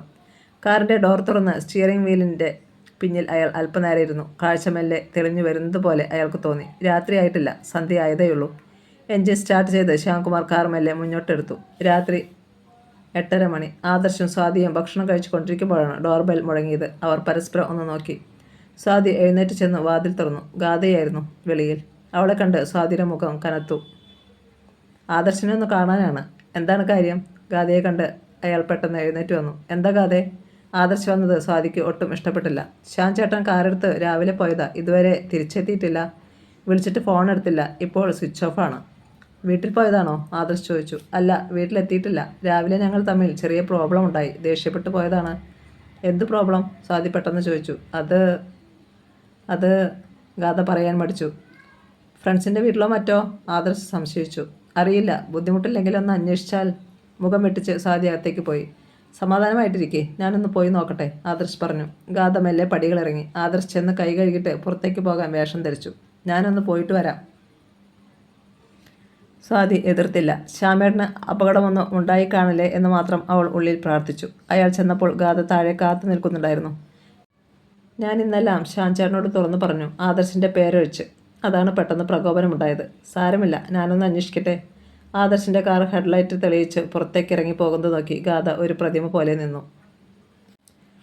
പെട്ടെന്നാണ് മൊബൈൽ ബെല്ലടിച്ചത്. ഗാഥ വേഗം സ്വീകരണ മുറിയിലേക്ക് ചെന്നു. സെറ്റിയിൽ വെച്ചിരിക്കുകയായിരുന്നു ഫോൺ. എടുത്തു നോക്കിയപ്പോൾ അമ്മയാണ് വിളിക്കുന്നത്. ഹലോ. അവൾ കോൾ എടുത്തു. ശ്യാം വീട്ടിലെത്തിയോ മോളെ? ഇല്ലമ്മേ. വൈകുന്നേരം 5 മണിയായപ്പോഴാണ് കല്യാണം കഴിഞ്ഞ് യമുന വീട്ടിലെത്തിയത്. അപർണയിൽ നിന്ന് വിവരങ്ങളറിഞ്ഞ് ഉടൻ തന്നെ ഗാഥയെ അവൾ വിളിക്കുകയായിരുന്നു. നീ പിന്നെ വിളിച്ചു നോക്കിയില്ലേ മോളെ? പലതവണ വിളിച്ചു, അപ്പോഴെല്ലാം ഫോൺ സ്വിച്ച് ഓഫ് ആയിരുന്നു. എനിക്ക് തോന്നുന്നേ അവൻ മനഃപൂർവ്വം സ്വിച്ച് ഓഫ് ചെയ്ത് വെച്ചിരിക്കുന്നതാണെന്നാ. അതിന് സാധ്യതയുണ്ടെന്ന് അവൾക്ക് തോന്നാതിരുന്നില്ല. നീ ആറന്മുളയിൽ വിളിച്ചു ചോദിച്ചോ? ചിലപ്പോൾ അവൻ ഇവിടെ വന്നിട്ട് നേരെ വീട്ടിലേക്കാണ് പോയതെങ്കിലോ? വിളിക്കാനുള്ള ധൈര്യം എനിക്കില്ലമ്മേ. വീട്ടിൽ ചെന്ന് ചേട്ടൻ എല്ലാം പറഞ്ഞിട്ടുണ്ടെങ്കിൽ പറയാനായിരിക്കുമല്ലോ പോകുന്നത്. ഫോൺ എടുക്കുന്നത് അവിടുത്തെ അമ്മയോ അച്ഛനോ ആണെങ്കിൽ അവരുടെ ചോദ്യങ്ങൾക്ക് ഞാൻ എന്തു മറുപടി പറയും? നിന്നെ കുറ്റപ്പെടുത്തുകയല്ല മോളെ, പക്ഷേ നീ ഇതൊക്കെ ആലോചിച്ചിട്ട് വേണമായിരുന്നു അവനോടെല്ലാം തുറന്നു പറയാൻ. ഒരുപാട് ദിവസത്തെ ആലോചനയ്ക്ക് ശേഷമാണമ്മേ എല്ലാം തുറന്നു പറയാൻ ഞാൻ തീരുമാനിച്ചത്. മറ്റൊരു പുരുഷൻ്റെ കുഞ്ഞ് എൻ്റെ വയറ്റിൽ വളരുമ്പോൾ അത് മറച്ചു വെച്ച് വേറൊരാളുടെ ഭാര്യയായി ജീവിക്കുക എൻ്റെ മനസാക്ഷി അതിനെ അനുവദിക്കുന്നില്ല. നീ പറയുന്നത് ശരിയാണ്, പക്ഷേ സ്വന്തം കുഞ്ഞാണ് എന്നിൽ വളരുന്നതെന്ന് വിശ്വസിച്ച് ശ്യാം ചേട്ടൻ അതിനെക്കുറിച്ച് സ്വപ്നങ്ങൾ നെയ്യുകയും അതേക്കുറിച്ച് എന്നോട് പറയുകയും ചെയ്യുമ്പോൾ അത് കേട്ട് കള്ളിയെപ്പോലെ എത്ര നാൾ ഞാനിരിക്കും അമ്മേ? ശ്യാം ചേട്ടൻ എന്നെ ഉപേക്ഷിക്കുന്നെങ്കിൽ ഉപേക്ഷിക്കട്ടെ, പക്ഷേ എനിക്ക് ഇതിലും കൂടുതൽ മനസ്സമാധാനം കിട്ടും. കുറ്റബോധത്തിൽ നിന്ന് ഞാൻ രക്ഷപ്പെടും. നീ ചെയ്തു തന്നെയാണ് മോളെ ശരിയെന്ന് അമ്മയ്ക്കിപ്പോൾ തോന്നുന്നു. എന്തും അഭിമുഖീകരിക്കാൻ ദൈവം നിനക്ക് ശക്തി നൽകട്ടെ. അമ്മ എന്തായാലും നിൻ്റെ കൂടെ ഉണ്ടാവും. അമ്മയുടെ ഈ വാക്കുകൾ മാത്രം മതി എനിക്ക്, വേറൊന്നും വേണ്ട. ശ്യാം ചേട്ടൻ വരുമ്പോൾ ഞാൻ വിളിക്കാം. ഗാഥ കോൾ കട്ട് ചെയ്തു. ശരീരത്തിന് നല്ല തളർച്ച അവൾക്ക് അനുഭവപ്പെട്ടു. അന്ന് ശ്യാംകുമാർ വീട്ടിൽ നിന്ന് ഇറങ്ങിപ്പോയ ശേഷം അവൾ ജലപാനം പോലും കഴിച്ചിട്ടില്ല. ഗർഭിണികൾ പട്ടിണി ഇരിക്കരുത് എന്ന് അറിയാമെങ്കിലും ഒന്നും ചെയ്യാൻ കഴിവില്ലാതെ ഒരേ കിടക്കുകയായിരുന്നു. ശ്യാംകുമാർ ഉച്ചയാകുമ്പോഴേക്കും തിരിച്ചു വരുമെന്നായിരുന്നു ആദ്യത്തെ പ്രതീക്ഷ. ശൂരനാട്ട് ചെന്നിരുന്നു എന്ന കാര്യം അപർണ വിളിച്ചു പറഞ്ഞപ്പോഴാണ് അറിയുന്നത്. തൻ്റെ കാമുകൻ ആരായിരുന്നു എന്നറിയാൻ ഇനി എവിടെയൊക്കെ പോകും? ജീവിച്ച നാട്ടിലും പഠിച്ച കോളേജിലും ജോലി ചെയ്യുന്ന ഓഫീസിലും ഭാര്യയുടെ കാമുകൻ ആരായിരുന്നു എന്നറിയാൻ ഏത് ഭർത്താവിനും ആകാംക്ഷ കാണുമായിരിക്കും. വാതിലിൽ ആരോ മുട്ടി. ശ്യാം ചേട്ടനാണോ വന്നത്, അതോ അന്വേഷിച്ചു പോയ ആദർശോ?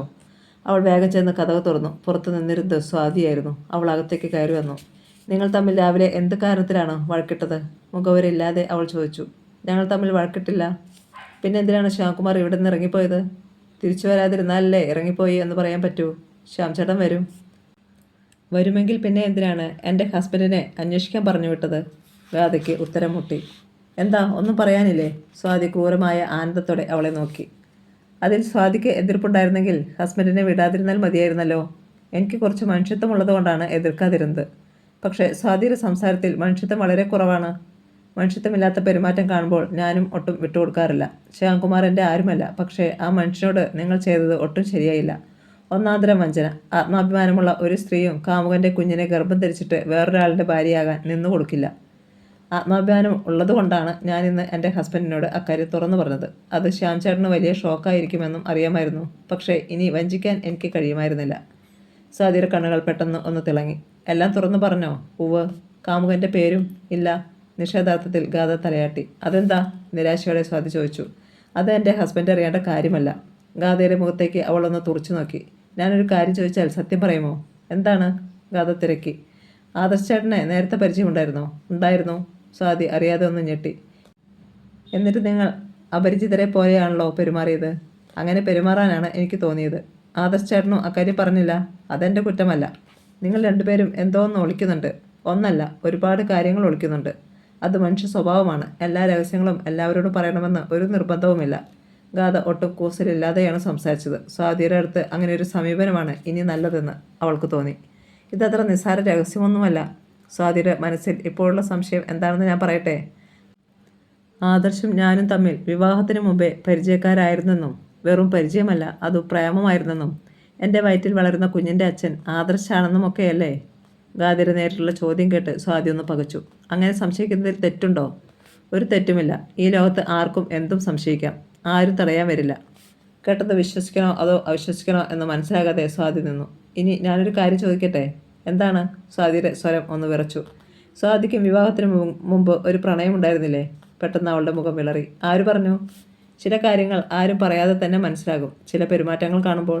അത്രയേ ഉള്ളോ? ആശ്വസ്തോടെ സ്വാതി ചോദിച്ചു. എന്താ പോരെ? പ്രേമിക്കുന്നത് ഒരു വലിയ തെറ്റാണെന്ന് സ്വാതി വിചാരിക്കുന്നുണ്ടോ? അത് അത്ര വലിയ തെറ്റൊന്നുമല്ല. എത്രയോ പേർ. പക്ഷേ എങ്കിൽ സ്വാതി കൂടുതലൊന്നും പറയണമെന്നില്ല. ശ്യാം ചേട്ടനെ അന്വേഷിക്കാൻ ആദർശിനെ വിട്ടത് ഇഷ്ടപ്പെട്ടില്ലെങ്കിൽ തിരിച്ചു വരാൻ പറ. പോയിട്ട് വരട്ടെ, എനിക്ക് പ്രശ്നമൊന്നുമില്ല, ഞാൻ പോവാണ്. സ്വാതി പെട്ടെന്ന് വെളിയിലേക്ക് ഇറങ്ങി. എത്രയും വേഗം അവൾക്ക് അവിടെ നിന്ന് രക്ഷപ്പെട്ടാൽ മതിയായിരുന്നു. സ്വാതി എന്തോ മറച്ചു വയ്ക്കുന്നുണ്ടെന്ന് ഗാഥയ്ക്ക് തോന്നി. അവൾക്കും ഒരു പ്രണയമുണ്ടായിരുന്നു എന്ന കാര്യം തീർച്ചയാണ്. ആരായിരുന്നു അതെന്ന് കണ്ടുപിടിച്ചാൽ മാത്രം മതി ഇനി. ഗാഥ ചെന്ന് വാതിലടച്ചു. എന്നിട്ട് ആദർശിൻ്റെ വിളിയും പ്രതീക്ഷിച്ച് സോഫയിലിരുന്നു. ലക്ഷ്യമില്ലാതെയാണ് ആദർശ് വണ്ടി ഓടിച്ചത്. ഈ രാത്രിയിൽ ശ്യാംകുമാറിനെ എവിടെ ചെന്ന് അന്വേഷിക്കാനാണ്? അയാൾ പോകാൻ സാധ്യതയുള്ള സ്ഥലം ആറന്മുളയിലുള്ള സ്വന്തം വീടാണ്. അവിടെ ചെന്നിട്ട് ഇല്ലെന്നാണല്ലോ ഗാഥ പറഞ്ഞത്. വേറെ എവിടെ പോകാനാണ്? ഇടപ്പള്ളിയിൽ നിന്ന് വൈറ്റില ജംഗ്ഷൻ വരെ ആദർശ് കാർ ഓടിച്ചു. ഇനി എങ്ങോട്ട് പോകണം? ട്രാഫിക് അല്പം കുറഞ്ഞതിനാൽ അയാൾ റോഡിൽ നിന്ന് ഇറക്കി വണ്ടി പാർക്ക് ചെയ്തു. നേരെ പോയാൽ ചേർത്തലയിൽ ചെല്ലും. അവിടേക്ക് എന്തിനു പോകണം? വലത്തേക്ക് പോയാൽ കടവന്ത്ര വഴി സിറ്റിയിലേക്ക് പോകാം. സിറ്റിയിൽ എവിടെ ചെന്ന് തിരക്കാനാണ്? അയാൾ മൊബൈലെടുത്ത് ശ്യാംകുമാറിൻ്റെ നമ്പർ വിളിച്ചു. അത് സ്വിച്ച് ഓഫ് ചെയ്തിരിക്കുകയായിരുന്നു. അയാൾ പിന്നെ ഗാഥയെ വിളിച്ചു. ഉടൻ തന്നെ അവൾ കോളെടുത്തു. കണ്ടോ ആദർശ്? അവൾ ആകാംക്ഷയോട് ചോദിച്ചു. ഇല്ല, ഞാനൊരു കാര്യം ചോദിക്കാനാണ് വിളിച്ചത്. ശ്യാം ആറന്മുളയിൽ ചെന്നിട്ടില്ലെന്ന് ഉറപ്പാണോ? ഉറപ്പില്ല. അവിടെ ചെന്നിരുന്നെങ്കിൽ വീട്ടിൽ കാര്യങ്ങൾ പറയാതിരിക്കുമോ? എങ്കിൽ നിശ്ചയമായും ആരുടെയെങ്കിലും വിളി വന്നേനെ. അങ്ങനെ വിചാരിക്കേണ്ട. ആരോടും പറഞ്ഞു കാണണമെന്നുമില്ല. നിനക്ക് അവിടേക്കൊന്ന് വിളിച്ചൂടെ? എങ്ങനെ വിളിക്കും? ശ്യാം ചേട്ടൻ അവിടെ വന്നോ എന്ന് ചോദിച്ചാൽ പല ചോദ്യങ്ങളും ഇങ്ങോട്ട് വരില്ലേ? അത് ശരിയാണ്. അയാൾ ഒരു നിമിഷം ആലോചിച്ചു. അവിടുത്തെ ലാൻഡ് ഫോൺ നമ്പർ എനിക്കൊന്ന് SMS ചെയ്യേ. അയക്കാം. ആദർശ് എന്താണ് ചോദിക്കാൻ പോകുന്നത്? സംശയം തോന്നാത്ത വിധത്തിൽ ഞാനത് കൈകാര്യം ചെയ്തോളാം. അതിരിക്കട്ടെ, രാവിലെ എന്താണ് സംഭവിച്ചത്? അത് ശ്യാംകുമാറുമായി നടന്ന സംഭാഷണം മുഴുവൻ അവൾ വള്ളിപ്പുള്ളി വിടാതെ ആദർശിനോട് പറഞ്ഞു. ആരാണെന്ന് വല്ല സംശയവും? ഇല്ല. ആരാണെന്നറിയാൻ നേരത്തെ എൻ്റെ വീട്ടിലേക്കാണ് പോയത്. അമ്മ അവിടെ ഇല്ലായിരുന്നു. അപർണയോട് കുത്തി ചോദിച്ചു. പക്ഷേ അവളൊന്നും പറഞ്ഞില്ല. അപർണയ്ക്കൊന്നും അറിയില്ലേ? ഇക്കാര്യം ഞാൻ പറഞ്ഞിട്ടില്ല, അമ്മയും പറഞ്ഞിട്ടില്ലെന്ന് ഇന്നാണ് എനിക്ക് മനസ്സിലായത്. ശ്യാം ചേട്ടൻ അവിടുന്ന് പോയ ഉടൻ തന്നെ അവളെന്നെ വിളിച്ചിരുന്നു. ശ്യാമിന് വേറെ അടുത്ത ബന്ധുക്കളോ അല്ലെങ്കിൽ ക്ലോസ് ഫ്രണ്ട്സോ? ചില ബന്ധുക്കൾ അവിടെയുണ്ട്. ഫ്രണ്ട്സിൻ്റെ കാര്യം പ്രത്യേകിച്ചൊന്നും പറഞ്ഞിട്ടില്ല. പിന്നെ വേറൊരു സംഭവം ഉണ്ടായി ആദർശ്. ഇവിടെ നിന്നിറങ്ങിയതിൻ്റെ പിന്നാലെ സ്വാതി എന്നെ കാണാൻ വന്നു. എന്തിന്? ശ്യാം ചേട്ടനും ഞാനും തമ്മിൽ എന്ത് പ്രശ്നമാണ് ഉണ്ടായതെന്നറിയാൻ. എന്നിട്ട് ഞാൻ കാര്യം പറഞ്ഞു. അപ്പോൾ ആരാണ് ആളെന്ന് അവൾക്കറിയണം. നീ എന്തു പറഞ്ഞു? സ്വാതിയുമായി എനിക്കിത്തിരി മുഷിഞ്ഞ് സംസാരിക്കേണ്ടി വന്നു. അവൾ എന്നെ പുച്ഛിച്ചപ്പോൾ അവൾക്ക് ആദർശിന് സംശയമുണ്ടായിരുന്നു. ഞാൻ പറഞ്ഞു കുഞ്ഞിൻ്റെ അച്ഛൻ ആദർശാണെന്ന്. പക്ഷേ അവളത് വിശ്വസിച്ചോ എന്ന് സംശയമാണ്. അതെന്താ?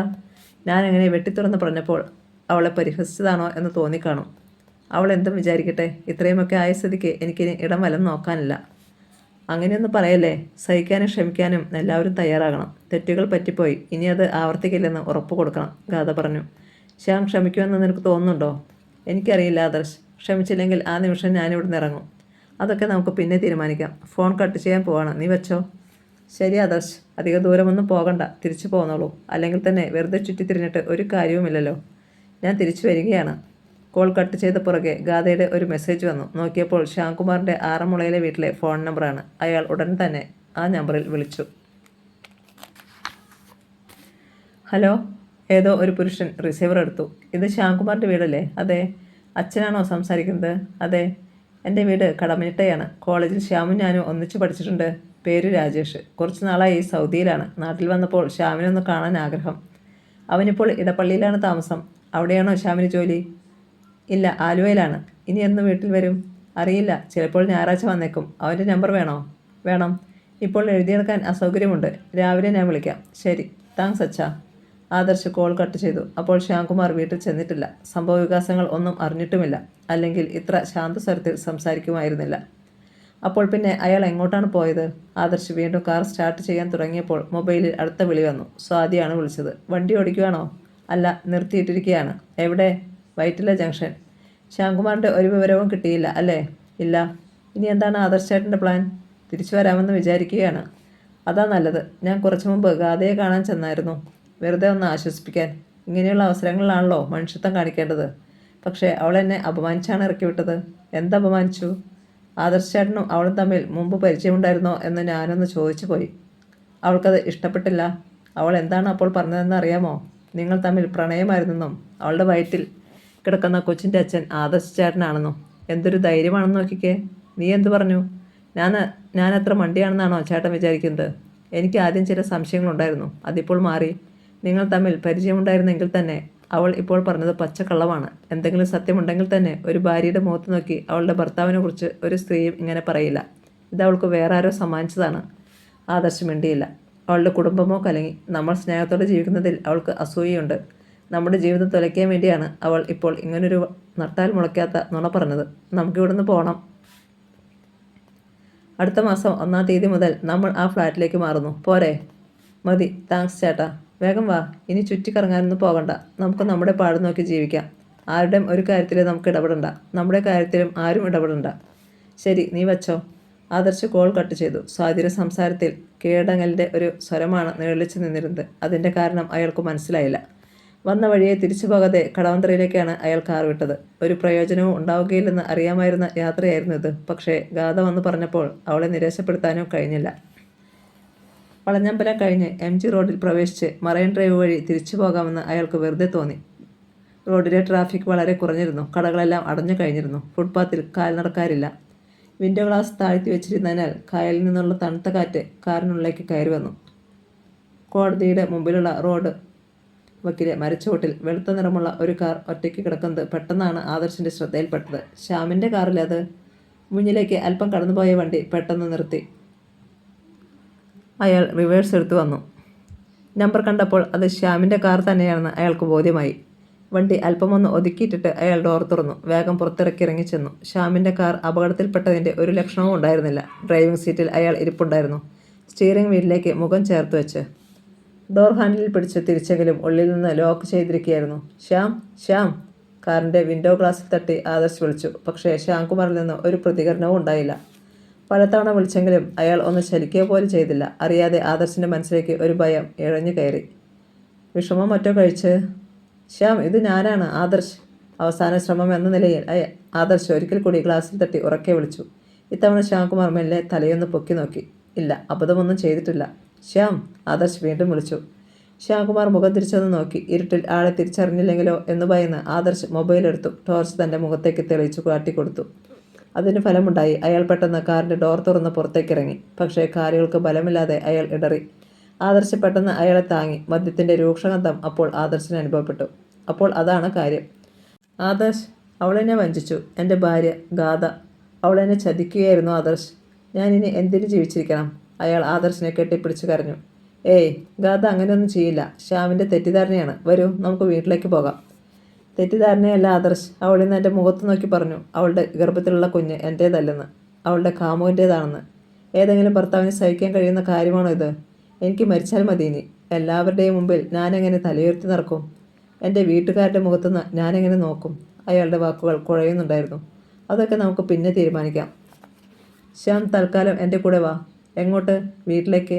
അവിടെ ഗാഥ കാത്തിരിക്കുകയാണ് ശ്യാമിനെ. വേണ്ട, ഞാൻ അവളുടെ അടുത്തേക്ക് വരില്ല. എനിക്ക് അവളെ കാണണ്ട. എങ്കിൽ നമുക്ക് എൻ്റെ വീട്ടിലേക്ക് പോകാം. അത് സമ്മതമല്ലേ? അത് സമ്മതമാണ്. ശ്യാംകുമാറിനെ താങ്ങി പിടിച്ചുകൊണ്ടുവന്ന് ആദർശ് അയാളുടെ കാറിൻ്റെ ഫ്രണ്ട് സീറ്റിൽ ഇരുത്തി സീറ്റ് ബെൽറ്റ് ഇട്ടു. എന്നിട്ട് ശ്യാംകുമാറിൻ്റെ കാർ ലോക്ക് ചെയ്ത ചാവിയുമായി വന്ന് സ്വന്തം കാറിൽ കയറി. ഇടപ്പള്ളിയിലേക്ക് ആദർശ് കാർ വിട്ടു. തല കുമ്പിട്ടിരുന്ന ശ്യാംകുമാർ സുബോധമില്ലാതെ എന്തൊക്കെയോ പറഞ്ഞുകൊണ്ടിരുന്നു. ഇത്രയധികം മദ്യപിച്ചിട്ടും ഒരു അപകടവും ഉണ്ടാക്കാതെ എങ്ങനെ ഇയാൾ ഇത്ര ദൂരം കാർ ഓടിച്ചു വന്നു? ആദർശിന് അത്ഭുതം തോന്നി. ഗാഥയെ വിവരം അറിയിക്കണമല്ലോ. ആദർശ് ഇടയ്ക്ക് കാർ നിർത്തിയിട്ട് അവളെ വിളിച്ച് വിവരം പറഞ്ഞു. ഇപ്പോഴാണ് ആദർശ് എൻ്റെ ശ്വാസം നേരെയായത്, അവൾ ആശ്വസ്തയോടെ പറഞ്ഞു. അതുകൊണ്ട് ശ്യാമിനെ ഇന്ന് ഞാൻ എൻ്റെ വീട്ടിലേക്ക് കൊണ്ടുപോവാണ്. വാതിൽ തുറക്കണ്ട, മനസ്സിലായില്ലേ? അത് മതി. ശ്യാം ചേട്ടന് ക്ഷമിക്കാൻ പറ്റില്ലെങ്കിൽ നാളെ ഞാനെൻ്റെ വീട്ടിലേക്ക് പോകും. എടുത്തു ചാടിയൊന്നും ചെയ്യരുത്. നമുക്ക് ആലോചിക്കാം. അത് കഴിഞ്ഞു മതി. ശരി. വളരെ ശ്രദ്ധിച്ചാണ് ആദർശ് കാർ ഓടിച്ചത്. സീറ്റ് ബെൽറ്റിനുള്ളിലിരുന്നു കൊണ്ട് ശ്യാംകുമാർ എന്തൊക്കെയോ പുലമ്പുന്നുണ്ടായിരുന്നു. വീടിൻ്റെ മുറ്റത്ത് ചെന്ന് കാർ നിന്നു. താഴത്തെ നിലയിൽ ലൈറ്റുണ്ടായിരുന്നു. നേരത്തെ പറഞ്ഞതുകൊണ്ടായിരിക്കാം ഗാഥ വാതിൽ തുറന്നില്ല. ഒറ്റയ്ക്ക് ശ്യാംകുമാറിൻ്റെ മുകളിലേക്ക് കൊണ്ടുപോകാൻ ബുദ്ധിമുട്ടായിരിക്കുമെന്ന് ആദർശിന് തോന്നി. അയാൾ മൊബൈലെടുത്ത് സ്വാതിയെ വിളിച്ചു. നീ താഴേക്കൊന്ന് ഇറങ്ങി വരണം. ശ്യാംകുമാറിനെ കൊണ്ടുവന്നിട്ടുണ്ട്. ആൾ നല്ല ഫിറ്റാണ്. പുള്ളിയെ നമ്മൾ നമ്മുടെ വീട്ടിലേക്കാണ് കൊണ്ടുവരുന്നത്. അതെന്താ? അമ്പരന്ന് അവൾ ചോദിച്ചു. ഗാഥയോടൊപ്പം താമസിക്കാൻ ഇനി വയ്യെന്ന്. അയ്യോ, അങ്ങനെ പറഞ്ഞാൽ? 1-2 ദിവസം കഴിഞ്ഞു ബാക്കി കാര്യങ്ങൾ തീരുമാനിക്കാം. നീ വാ, എനിക്ക് ഒറ്റയ്ക്ക് പറ്റില്ല. അയാൾ ശ്യാംകുമാറിനെ സീറ്റ് ബെൽറ്റിനുള്ളിൽ നിന്നും മോചിതനാക്കി പുറത്തേക്ക് ഇറക്കി നിർത്തിയപ്പോൾ സ്വാതി സ്റ്റെയർ കേസ് ഇറങ്ങി വന്നു. ഇതെൻ്റെ വീടല്ലേ? ചുറ്റിനൊന്ന് നോക്കിയിട്ട് ശ്യാംകുമാർ ചോദിച്ചു. അയാളുടെ തല നേരെ നിൽക്കുന്നില്ലായിരുന്നു. പക്ഷേ എൻ്റെ വീട്ടിലേക്കാണ് നമ്മൾ പോകുന്നത്. അത് മതി. ശ്യാംകുമാറിൻ്റെ കോലം കണ്ട് സ്വാതിക്ക് കലശലായ സങ്കടം വന്നു. അവൾ ഒരുത്തി കാരണമാണ് ശ്യാമേട്ടൻ. പിടിക്കേ. ഓരോ കയ്യിലും ആദർശം സ്വാതിയും പിടിച്ച് ഇരുവശത്തുമായി നിന്നുകൊണ്ട് അയാളെ ഒരുവിധത്തിൽ മുകളിലത്തെ നിലയിലേക്ക് കൊണ്ടുപോയി. മദ്യത്തിൻ്റെ വല്ലാത്ത ഗന്ധം. നീ ഒരു ഷർട്ടും മുണ്ടും എടുത്തു വയ്ക്ക്. ഞാൻ ഇയാളൊന്ന് കുളിപ്പിച്ചെടുക്കാം. ഗസ്റ്റ് റൂമിൻ്റെ ബാത്റൂമിലേക്ക് കൊണ്ടുവന്ന് വസ്ത്രങ്ങൾ അഴിച്ചു മാറ്റി ആദർശ് അയാളെ കുളിപ്പിച്ചെടുത്തു. ബെഡിൽ ഒരു മുണ്ടും ഷർട്ടും സ്വാതി എടുത്തു വെച്ചിട്ടുണ്ടായിരുന്നു. അയാളെ അത് ഉടുപ്പിച്ചു കിടത്തി. അയാളൊരു മയക്കത്തിലേക്ക് വഴുതി വീണു. കുടിക്കാൻ എന്തെങ്കിലും? സ്വാതി വന്ന് ചോദിച്ചു. വേണ്ട, ഉറങ്ങി ഉണരട്ടെ. കിടന്നിട്ട് സ്വാതിക്ക് ഉറക്കം വന്നില്ല. അടുത്ത റൂമിൽ ശ്യാമേട്ടൻ. നേരം പുലർന്നിട്ടും അയാൾ ഗാഠനിദ്രയിലായിരുന്നു. നിനക്കിന്ന് ലീവ് എടുക്കാമോ? ശ്യാമിനെ തനിച്ചാക്കിയിട്ട് നമ്മൾ പോകുന്നത് എങ്ങനെ? എനിക്ക് അത്യാവശ്യമായി പോകേണ്ടതുണ്ട്, ആദർശ് പറഞ്ഞു. ഞാൻ ലീവ് എടുക്കാം, അവൾ ഏറ്റു. ഉണരുമ്പോൾ ബ്രേക്ക്ഫാസ്റ്റ് കൊടുക്കണം. ഞാൻ ഉച്ചയാകുമ്പോഴേക്കും വരാൻ നോക്കാം. 9 മുമ്പ് ആദർശ് പോയി. ശ്യാംകുമാറിൻ്റെ അടുത്തേക്ക് സ്വാതി ചെന്നു. അയാൾ ശാന്തമായി ഉറങ്ങുകയായിരുന്നു. അവൾ അയാളുടെ അടുത്തിരുന്നു മുഖത്തേക്ക് നോക്കി. കവളിൽ ഒരു ദിവസത്തെ വളർച്ചയുള്ള കുറ്റിമീശ. നെറ്റിയിലേക്ക് മുടി വീണ് കിടക്കുന്നു. പെട്ടെന്ന് അവളുടെ മനസ്സിലൂടെ മിന്നൽ പോലെ ഒരു ചിന്ത പാഞ്ഞുപോയി. ഗാഥയോട് പകരം വീട്ടാൻ ഇതിലും പറ്റിയ ഒരവസരം കിട്ടാനുണ്ടോ? അവൾ കൈനീട്ടി അയാളുടെ നെറ്റിയിലെ മുടി മെല്ലെ ഒതുക്കി വെച്ചു. കഥ തുടരും.